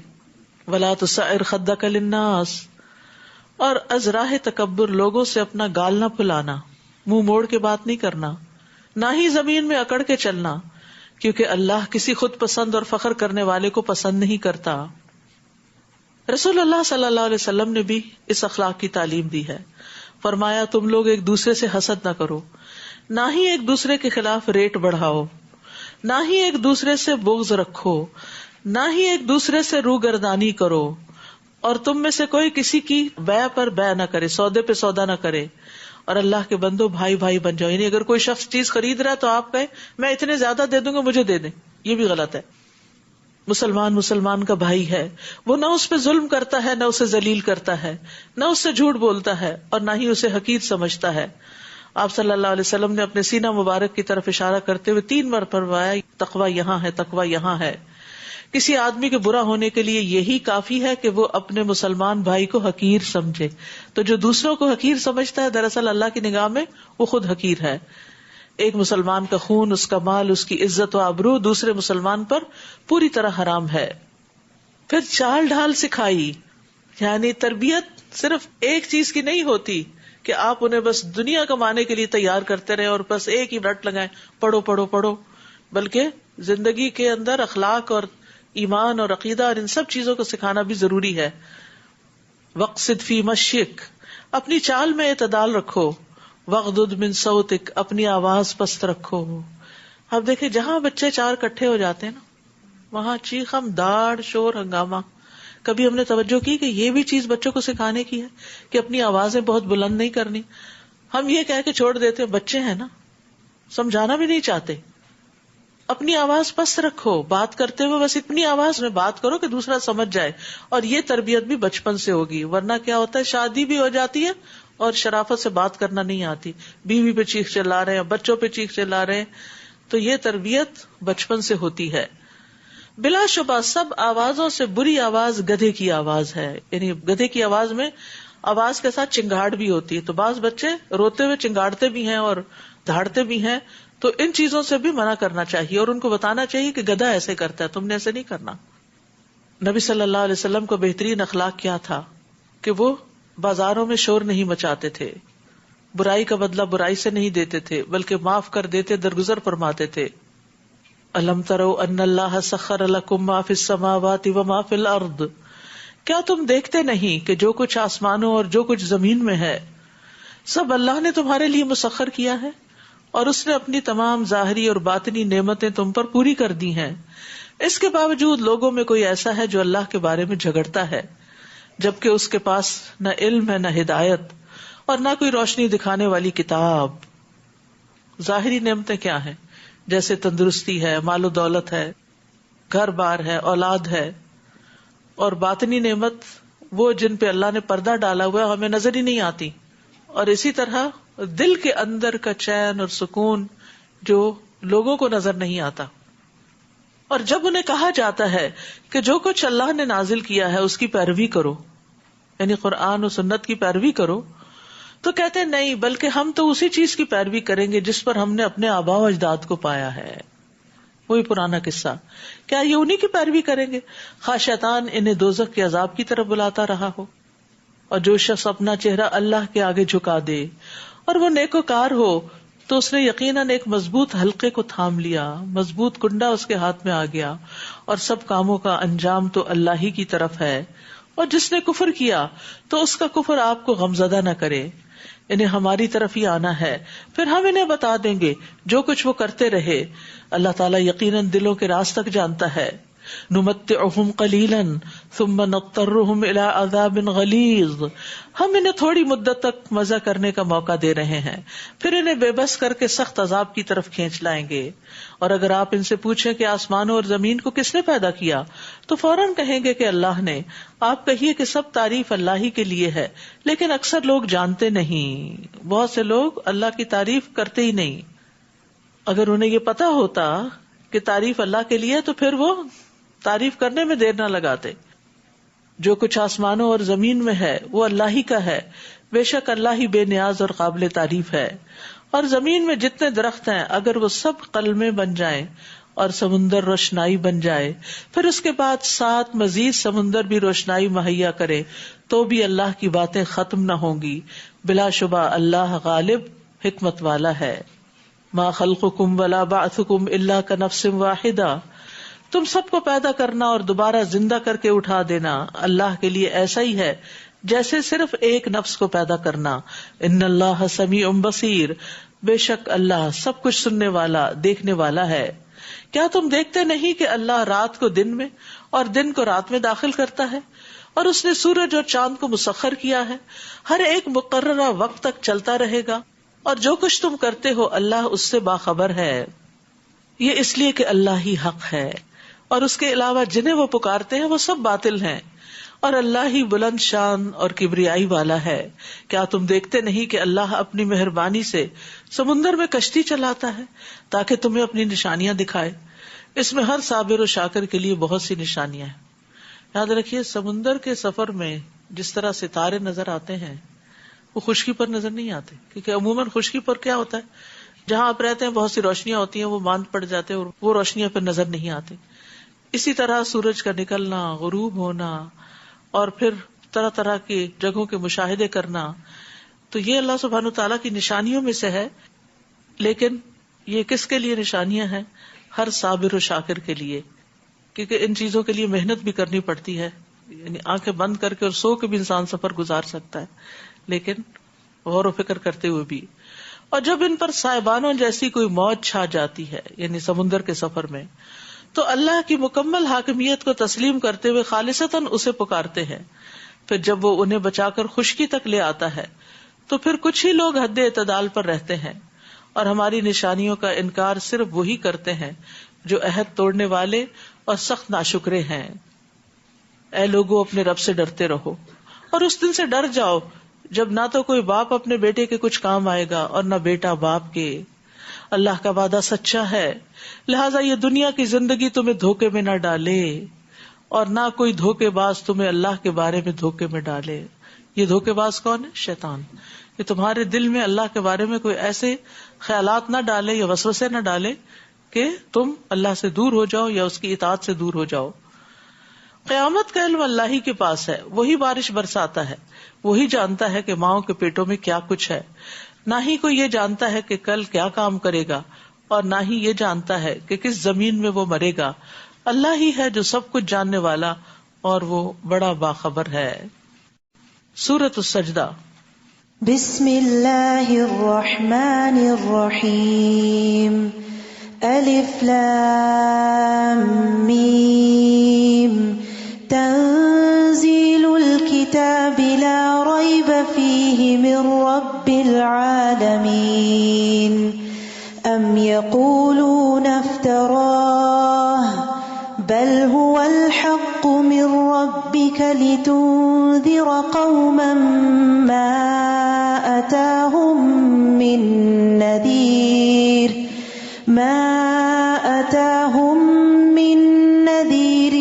من قبلك لعلهم يهتدون۔ شروع کرتی ہوں اللہ کے نام سے جو بے انتہا مہربان نہایت رحم فرمانے والا ہے۔ نبی صلی اللہ علیہ وسلم اس وقت تک نہیں سوتے تھے جب تک سورۃ السجدہ اور تبارک الذی بیدہ الملک نہ پڑھ لیتے۔ اسی طرح نبی صلی اللہ علیہ وسلم جمعے کے دن فجر کی نماز میں سورۃ السجدہ اور سورۃ الدہر پڑھا کرتے تھے۔ الف لام میم تنزیل الکتاب لا ریب فیہ من رب العالمین۔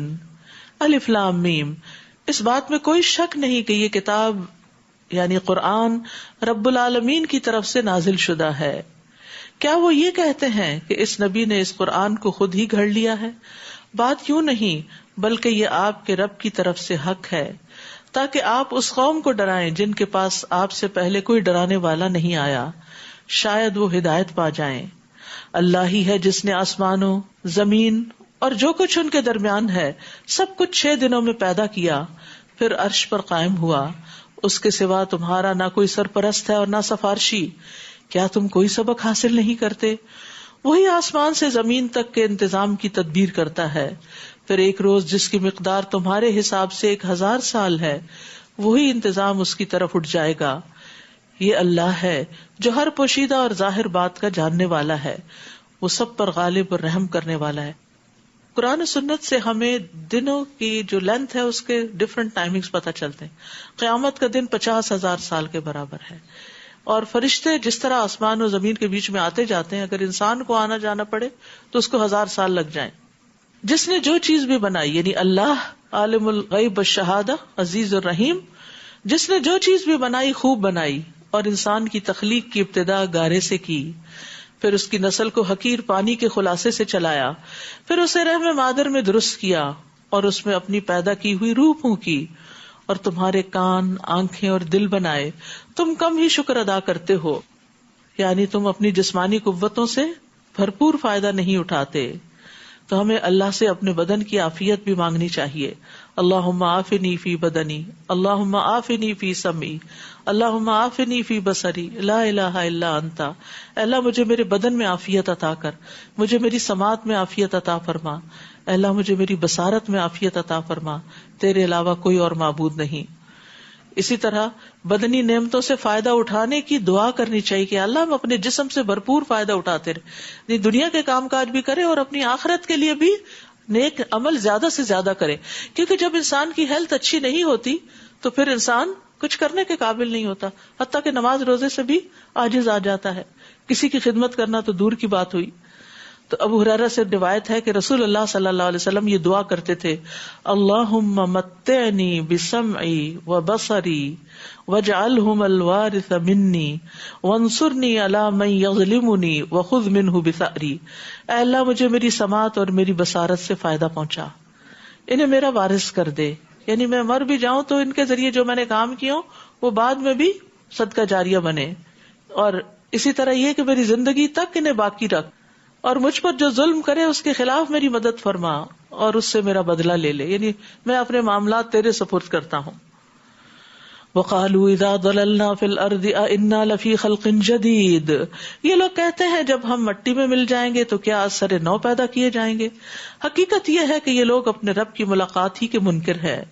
آپ ان سے کہہ دیجئے کہ موت کا جو فرشتہ تم پر مقرر ہے وہ تمہاری روح قبض کر لے گا۔ اللہ اکبر۔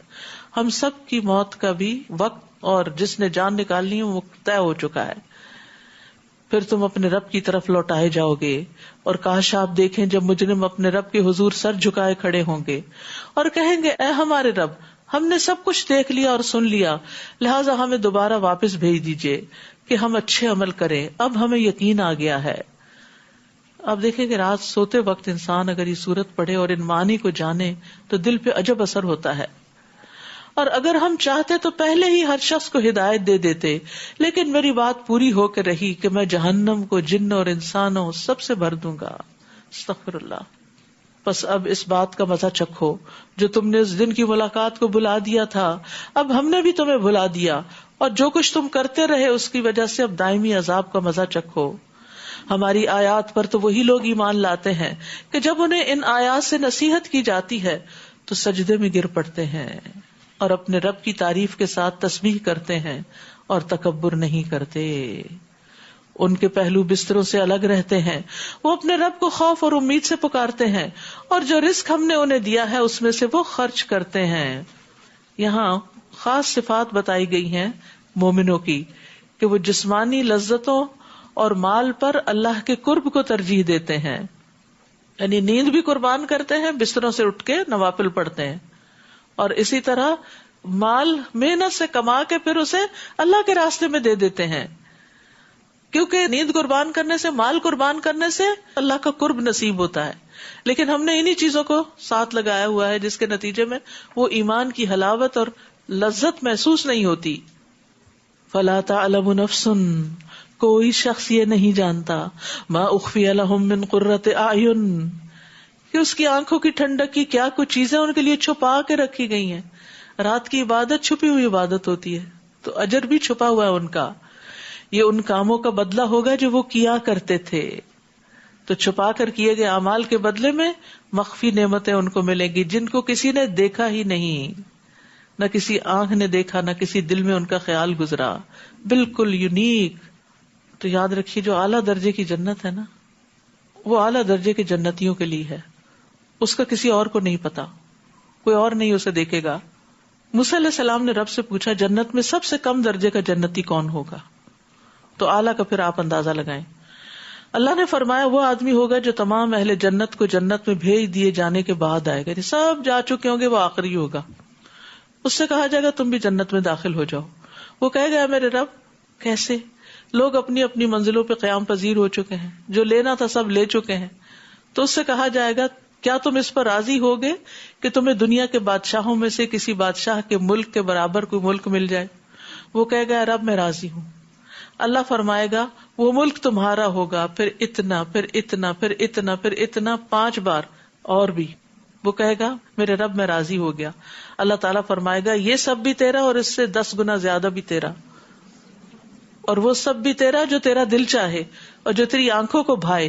وہ کہے گا رب میں راضی ہو گیا. پھر موسیٰ علیہ السلام نے کہا اے رب تو وہ جو سب سے اونچے درجے کا، آخری بندے کا یہ سب کچھ ہے تو سب سے بڑے درجے والے کا. اللہ تعالیٰ نے فرمایا یہی لوگ ہیں جو میری مراد ہیں، ان کی عزت و کرامت کو میں نے اپنے ہاتھوں سے کاش کیا اور ان پہ مہر لگا دی. عزت کا وہ مقام نہ کسی آنکھ نے دیکھا ہے، نہ کان نے سنا ہے، نہ کسی انسان کے دل میں اس کا خیال تک گزرا ہے. آپ نے فرمایا اس کا مصداق اللہ تعالیٰ کی اس کتاب میں موجود ہے، فلا تعلم نفس ما اخفی لهم من قرۃ اعین. لیکن ان بلند درجوں تک پہنچنے کے لیے پھر راتوں کی نیند قربان کرنا اور دن کو صدقہ خیرات کرنا اور اپنے آپ کو بھی کھانے پینے سے محروم رکھنا، کچھ قربانیاں کرنا ضروری ہوتا ہے. اس کے علاوہ یہ بات بھی یاد رکھیے کہ ہمیں ہمیشہ جنت الفردوس مانگنی چاہیے جو جنت کا اعلیٰ اور افضل حصہ ہے. اللہم انی اسألک الجنت الفردوس واعوذ بک من النار. کیا مومن ایسے ہی ہوتا ہے جیسے فاسق؟ مومن اور نافرمان دو ایک جیسے نہیں ہوتے، یہ دونوں برابر نہیں ہو سکتے. جو لوگ ایمان لائے اور نیک اعمال کیے ان کی قیام گاہ باغات ہوں گے، یہ ان کے اعمال کے صلے میں ان کی مہمانی ہوگی.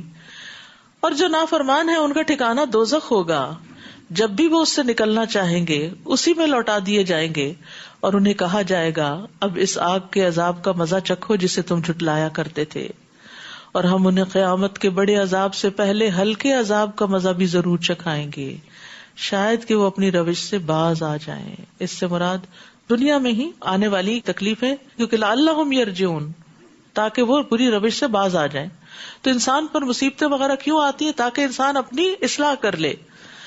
اور اس شخص سے بڑھ کر ظالم کون ہوگا جسے اس کے رب کی آیات سے نصیحت کی جائے پھر وہ اس سے منہ موڑ لے. ہم یقیناً ایسے مجرموں سے انتقام لے کر رہیں گے. ہم نے موسیٰ کو کتاب دی تھی، لہٰذا اے نبی آپ کو اس کتاب کے ملنے میں شک نہ رہنا چاہیے، اور یہ کتاب بنی اسرائیل کے لیے ہدایت تھی، یعنی توراہ. جب انہوں نے مصائب پر صبر کیا تو ہم نے ان میں سے کئی ایسے پیشوا بنا دیے جو ہمارے حکم سے ان کی رہنمائی کرتے تھے، اور یہ لوگ ہماری آیات پر یقین رکھتے تھے. تو یاد رکھیے لیڈرشپ کی بہت اہم کوالٹی ہے صبر. صبر کے بغیر کوئی لیڈر نہیں ہو سکتا، کیونکہ اس میں انسان کو بہت سے مشکل مراحل سے گزرنا پڑتا ہے. آپ کا رب قیامت کے دن یقیناً ان لوگوں میں ان باتوں کا فیصلہ کر دے گا جن میں وہ اختلاف کرتے تھے. کیا انہیں اس بات سے کچھ رہنمائی نہیں ملی کہ ان سے پہلے ہم کئی ایسی قوموں کو ہلاک کر چکے ہیں جن کے رہائشی مقامات پر آج یہ لوگ چل پھر رہے ہیں؟ اس میں بھی بہت سی نشانیاں ہیں، کیا یہ سنتے نہیں؟ یعنی پچھلی قوموں کے انجام سے بھی سبق حاصل کرنا چاہیے. کیا انہوں نے دیکھا نہیں کہ ہم پانی کو بنجر زمین کی طرف بہا لاتے ہیں جس سے ہم کھیتی پیدا کرتے ہیں، تو اس سے ان کے چوپائے بھی کھاتے ہیں اور وہ خود بھی کھاتے ہیں. کیا پھر یہ غور نہیں کرتے؟ یعنی غور کرتے رہیں تو اللہ کی طرف رجوع بھی کرتے رہیں. نیز کہتے ہیں اگر تم سچے ہو تو یہ فیصلہ کب ہوگا؟ کون سا؟ عذاب کا، یا پھر قیامت کب آئے گی؟ آپ ان سے کہیے جب فیصلے کا دن ہوگا تو جن لوگوں نے کفر کیا ہے انہیں فیصلے کے دن ایمان لانا کچھ فائدہ مند نہ ہوگا اور نہ ہی انہیں کچھ مہلت دی جائے گی. فَأَعْرِضْ عَنْهُمْ وَانْتَظِرْ إِنَّهُمْ مُنْتَظِرُونَ، سو آپ ان سے اعراض کیجئے اور انتظار کیجئے، وہ بھی یقیناً انتظار کر رہے ہیں کہ کب فیصلہ ہوتا ہے. سورۃ الاحزاب، بسم اللہ الرحمن الرحیم.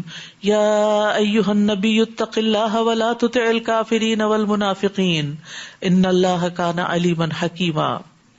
اے نبی، اللہ سے ڈرتے رہیے اور کافروں اور منافقوں کا کہنا نہ مانیے، یعنی ان کے پریشر کو نہ لیجیے، کیونکہ وہ چاہتے تھے کہ آپ ہمارے طریقے پہ چلیں. اللہ تعالیٰ یقیناً سب کچھ جاننے والا اور حکمت والا ہے. اور یہی سبق ہم سب کے لیے ہے کہ جو لوگ اللہ سے دور ہیں، اللہ کے نافرمان ہیں، ان کی اطاعت نہ کریں. ہم سمجھتے ہیں کہ وہ شاید ہمارے فائدے کے لیے کچھ کہہ رہے ہیں ہمیں، جبکہ اللہ نے جو دیا ہے وہ زیادہ فائدے کا ہے، کیونکہ اللہ علم والا ہے، حکمت والا ہے. اور جو کچھ آپ کے رب کی طرف سے آپ پر وحی کی جاتی ہے اسی کی اتباع کیجیے. اور تم جو کچھ بھی عمل کرتے ہو اللہ تعالیٰ یقیناً ان سے باخبر ہے. اور اللہ پر بھروسہ کیجیے اور اللہ کا کارساز ہونا ہی کافی ہے. اللہ نے کسی آدمی کے اندر دو دل نہیں بنائے، نہ ہی تمہاری ان بیویوں کو جن سے تم زہار کرتے ہو تمہاری مائیں بنایا ہے، اور نہ تمہارے منہ بولے بیٹوں کو تمہارے حقیقی بیٹے بنایا ہے.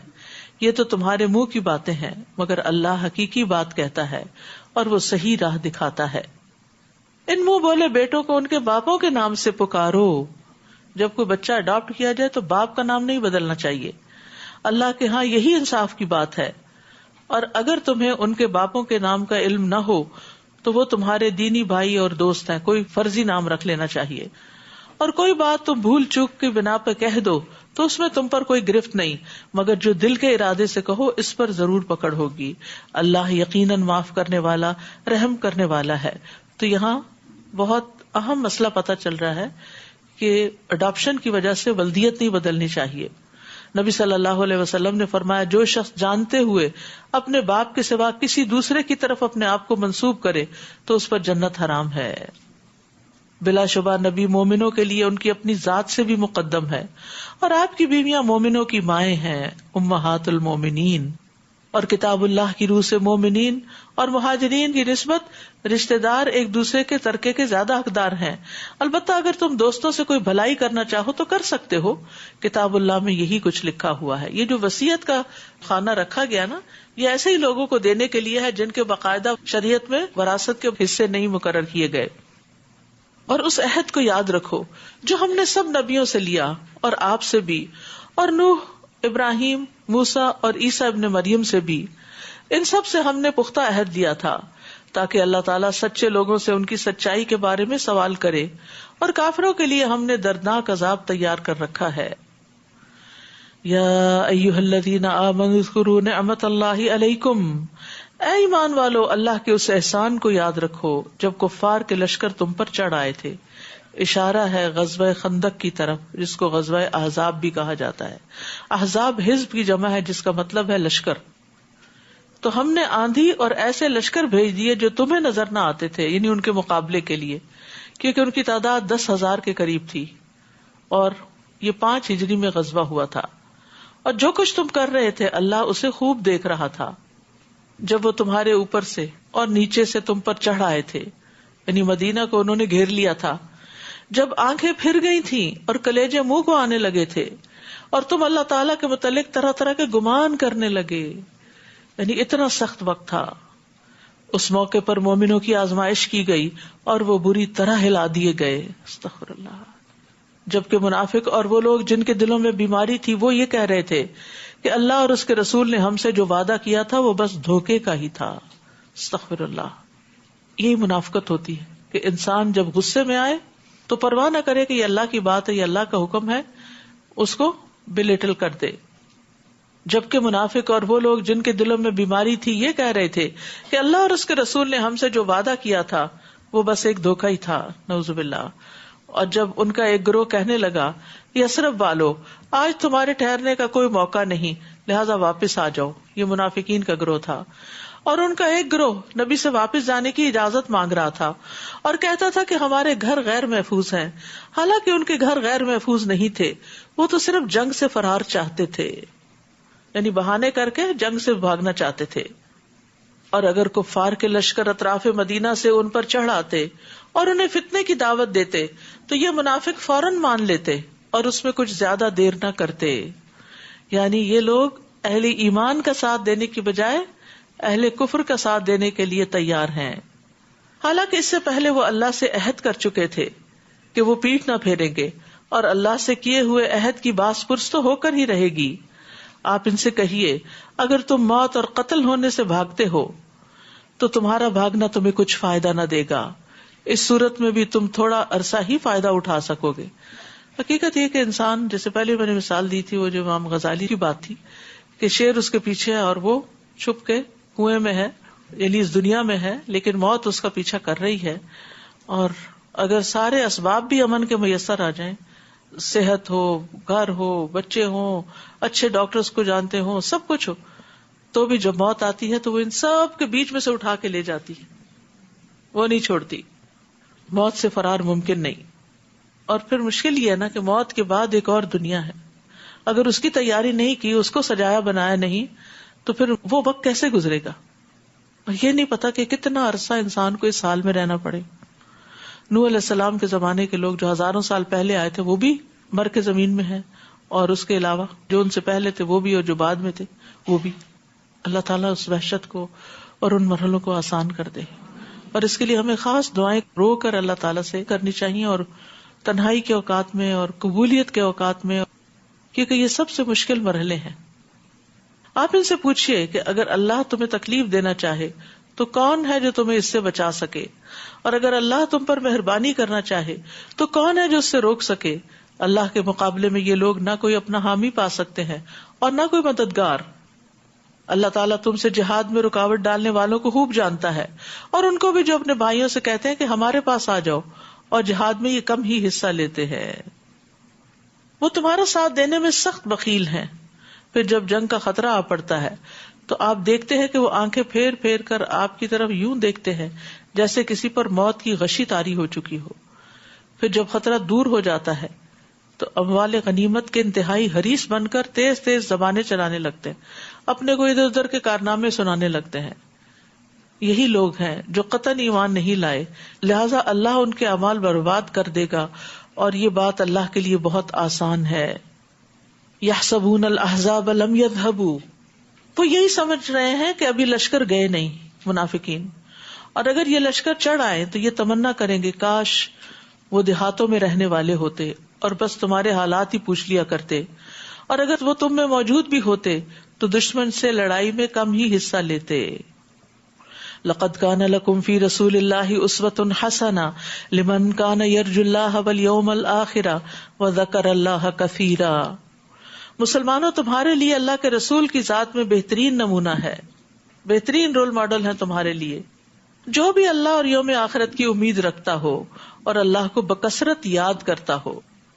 تو نبی صلی اللہ علیہ وسلم کی ذات صرف عبادات میں ہی نہیں، اخلاق میں، ایمان میں، دنیا آخرت کے سارے معاملات میں ہمارے لیے ایک نمونہ ہے، لیکن ہمیں یہ دیکھنا چاہیے کہ ہم ان کے نمونے کو کتنا فالو کرتے ہیں۔ اب اس میں آپ دیکھیے، صبح میرے ہسبینڈ نے ایسی ایک ویڈیو پہ کلک کیا، میں نے تو صرف سنا ہی دور سے، تو کوئی شخص بول رہا تھا کہ کسی جگہ پر نبی صلی اللہ علیہ وسلم کے جبے کا دیدار کرایا جا رہا ہے، اور یہ 1400 سال پرانا ہے۔ آپ ذرا سوچئے کہ کس طرح پاسبل ہے کہ 1400 سال پرانی چیز جو ہے وہ اس طرح بالکل انٹیکٹ اور صحیح سلامت ہو، اور وہ لوگوں کے لیے لٹکا دی جائے اور لوگ آ کے اس کا دیدار کریں، اور طویل لائنیں ہیں اس پر، اور لوگ پیاسے بھوکے اور بدحال ہوئے میں ہیں صرف اس کی ایک جھلک دیکھنے کو، جو کہ پتہ نہیں سچ بھی ہے یا نہیں۔ تو میں سوچ رہی تھی کہ اگر اس قوم کے اندر اتنی ہی اللہ کے رسول کی محبت ہے تو ان کے طریقوں کو کیوں نہیں فالو کرتے؟ کیا صحابہ کرام نے بھی آپ کا جبہ دیکھ کر محبت کا اظہار کیا تھا بس، یا آپ کے ایک ایک طریقے پہ چلتے تھے، ایک ایک چیز کو وہ سنجیدگی کے ساتھ لیتے تھے؟ تو جو شخص خوبصورت زندگی بسر کرنا چاہتا ہو اسے چاہیے کہ وہ رسول اللہ صلی اللہ علیہ وسلم کا ماڈل فالو کرے۔ تو ہر معاملے میں آپ کی اطاعت ضروری ہے۔ آپ نے فرمایا نماز اس طرح پڑھو جس طرح تم مجھے پڑھتے دیکھتے ہو، حج کے احکام مجھ سے سیکھ لو، اور ہمیں کسی بھی معاملے میں آپ کی مخالفت نہیں کرنی چاہیے. من رغب عن سنتی فلیس منی، جس نے میرے طریقے سے بے رغبتی کی وہ مجھ سے نہیں. ابو بکر کہتے ہیں میں کوئی چیز نہیں چھوڑوں گا جس پر رسول اللہ عمل کرتے تھے صلی اللہ علیہ وسلم، مگر میں اس پر عمل کروں گا.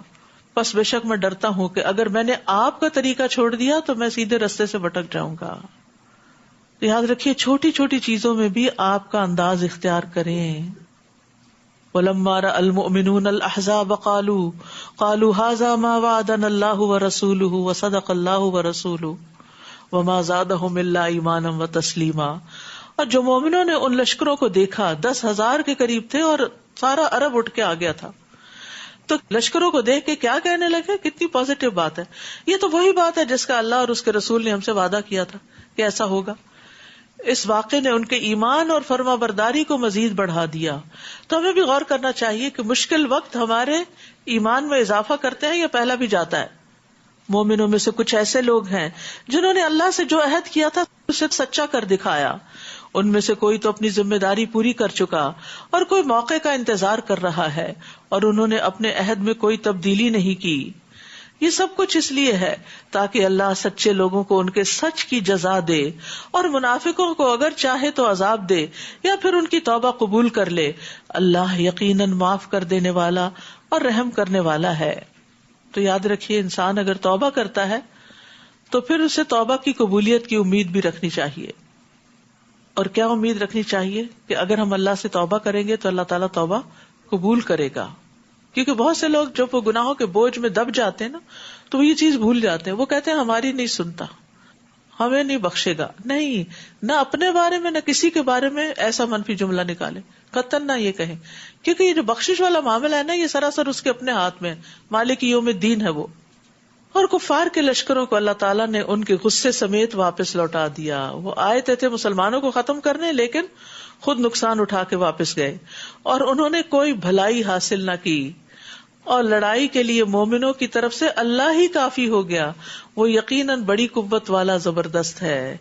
یعنی مومنوں کو لڑنے کی ضرورت ہی پیش نہ آئی. اللہ نے ایسی ہوائیں بھیجی، ایسی آندھی چلی کہ جو ان کی رسیوں کو توڑ گئی جس سے انہوں نے جانوروں کو باندھا ہوا تھا، اور اسی طرح ان کی ہانڈیاں الٹ گئیں اور خیمے الٹ گئے، تتر بتر ہو کے رہ گیا سب کچھ. اور اہل کتاب میں سے جنہوں نے کافروں کی مدد کی تھی، بنو قریظہ، انہیں اللہ ان کے قلعوں سے اتار لایا، جس کی تفصیل سورۃ الحشر میں آئے گی. اور ان کے دلوں میں رعب ڈال دیا کہ ان کے ایک گروہ کو تم قتل کر رہے تھے اور دوسرے کو قیدی بنا رہے تھے، اور تمہیں ان کی زمین، ان کے گھروں اور ان کے اموال کا وارث بنا دیا، اور اس زمین کا بھی جہاں تم نے قدم تک نہ رکھا تھا. اور اللہ تعالیٰ ہر چیز پر پوری پوری قدرت رکھتا ہے. اے نبی اپنی بیویوں سے کہہ دیجئے اگر تم دنیا کی زندگی اور دنیا ہی کی زینت چاہتی ہو تو آؤ میں تمہیں کچھ دے دلا کے بھلے طریقے سے رخصت کر دوں.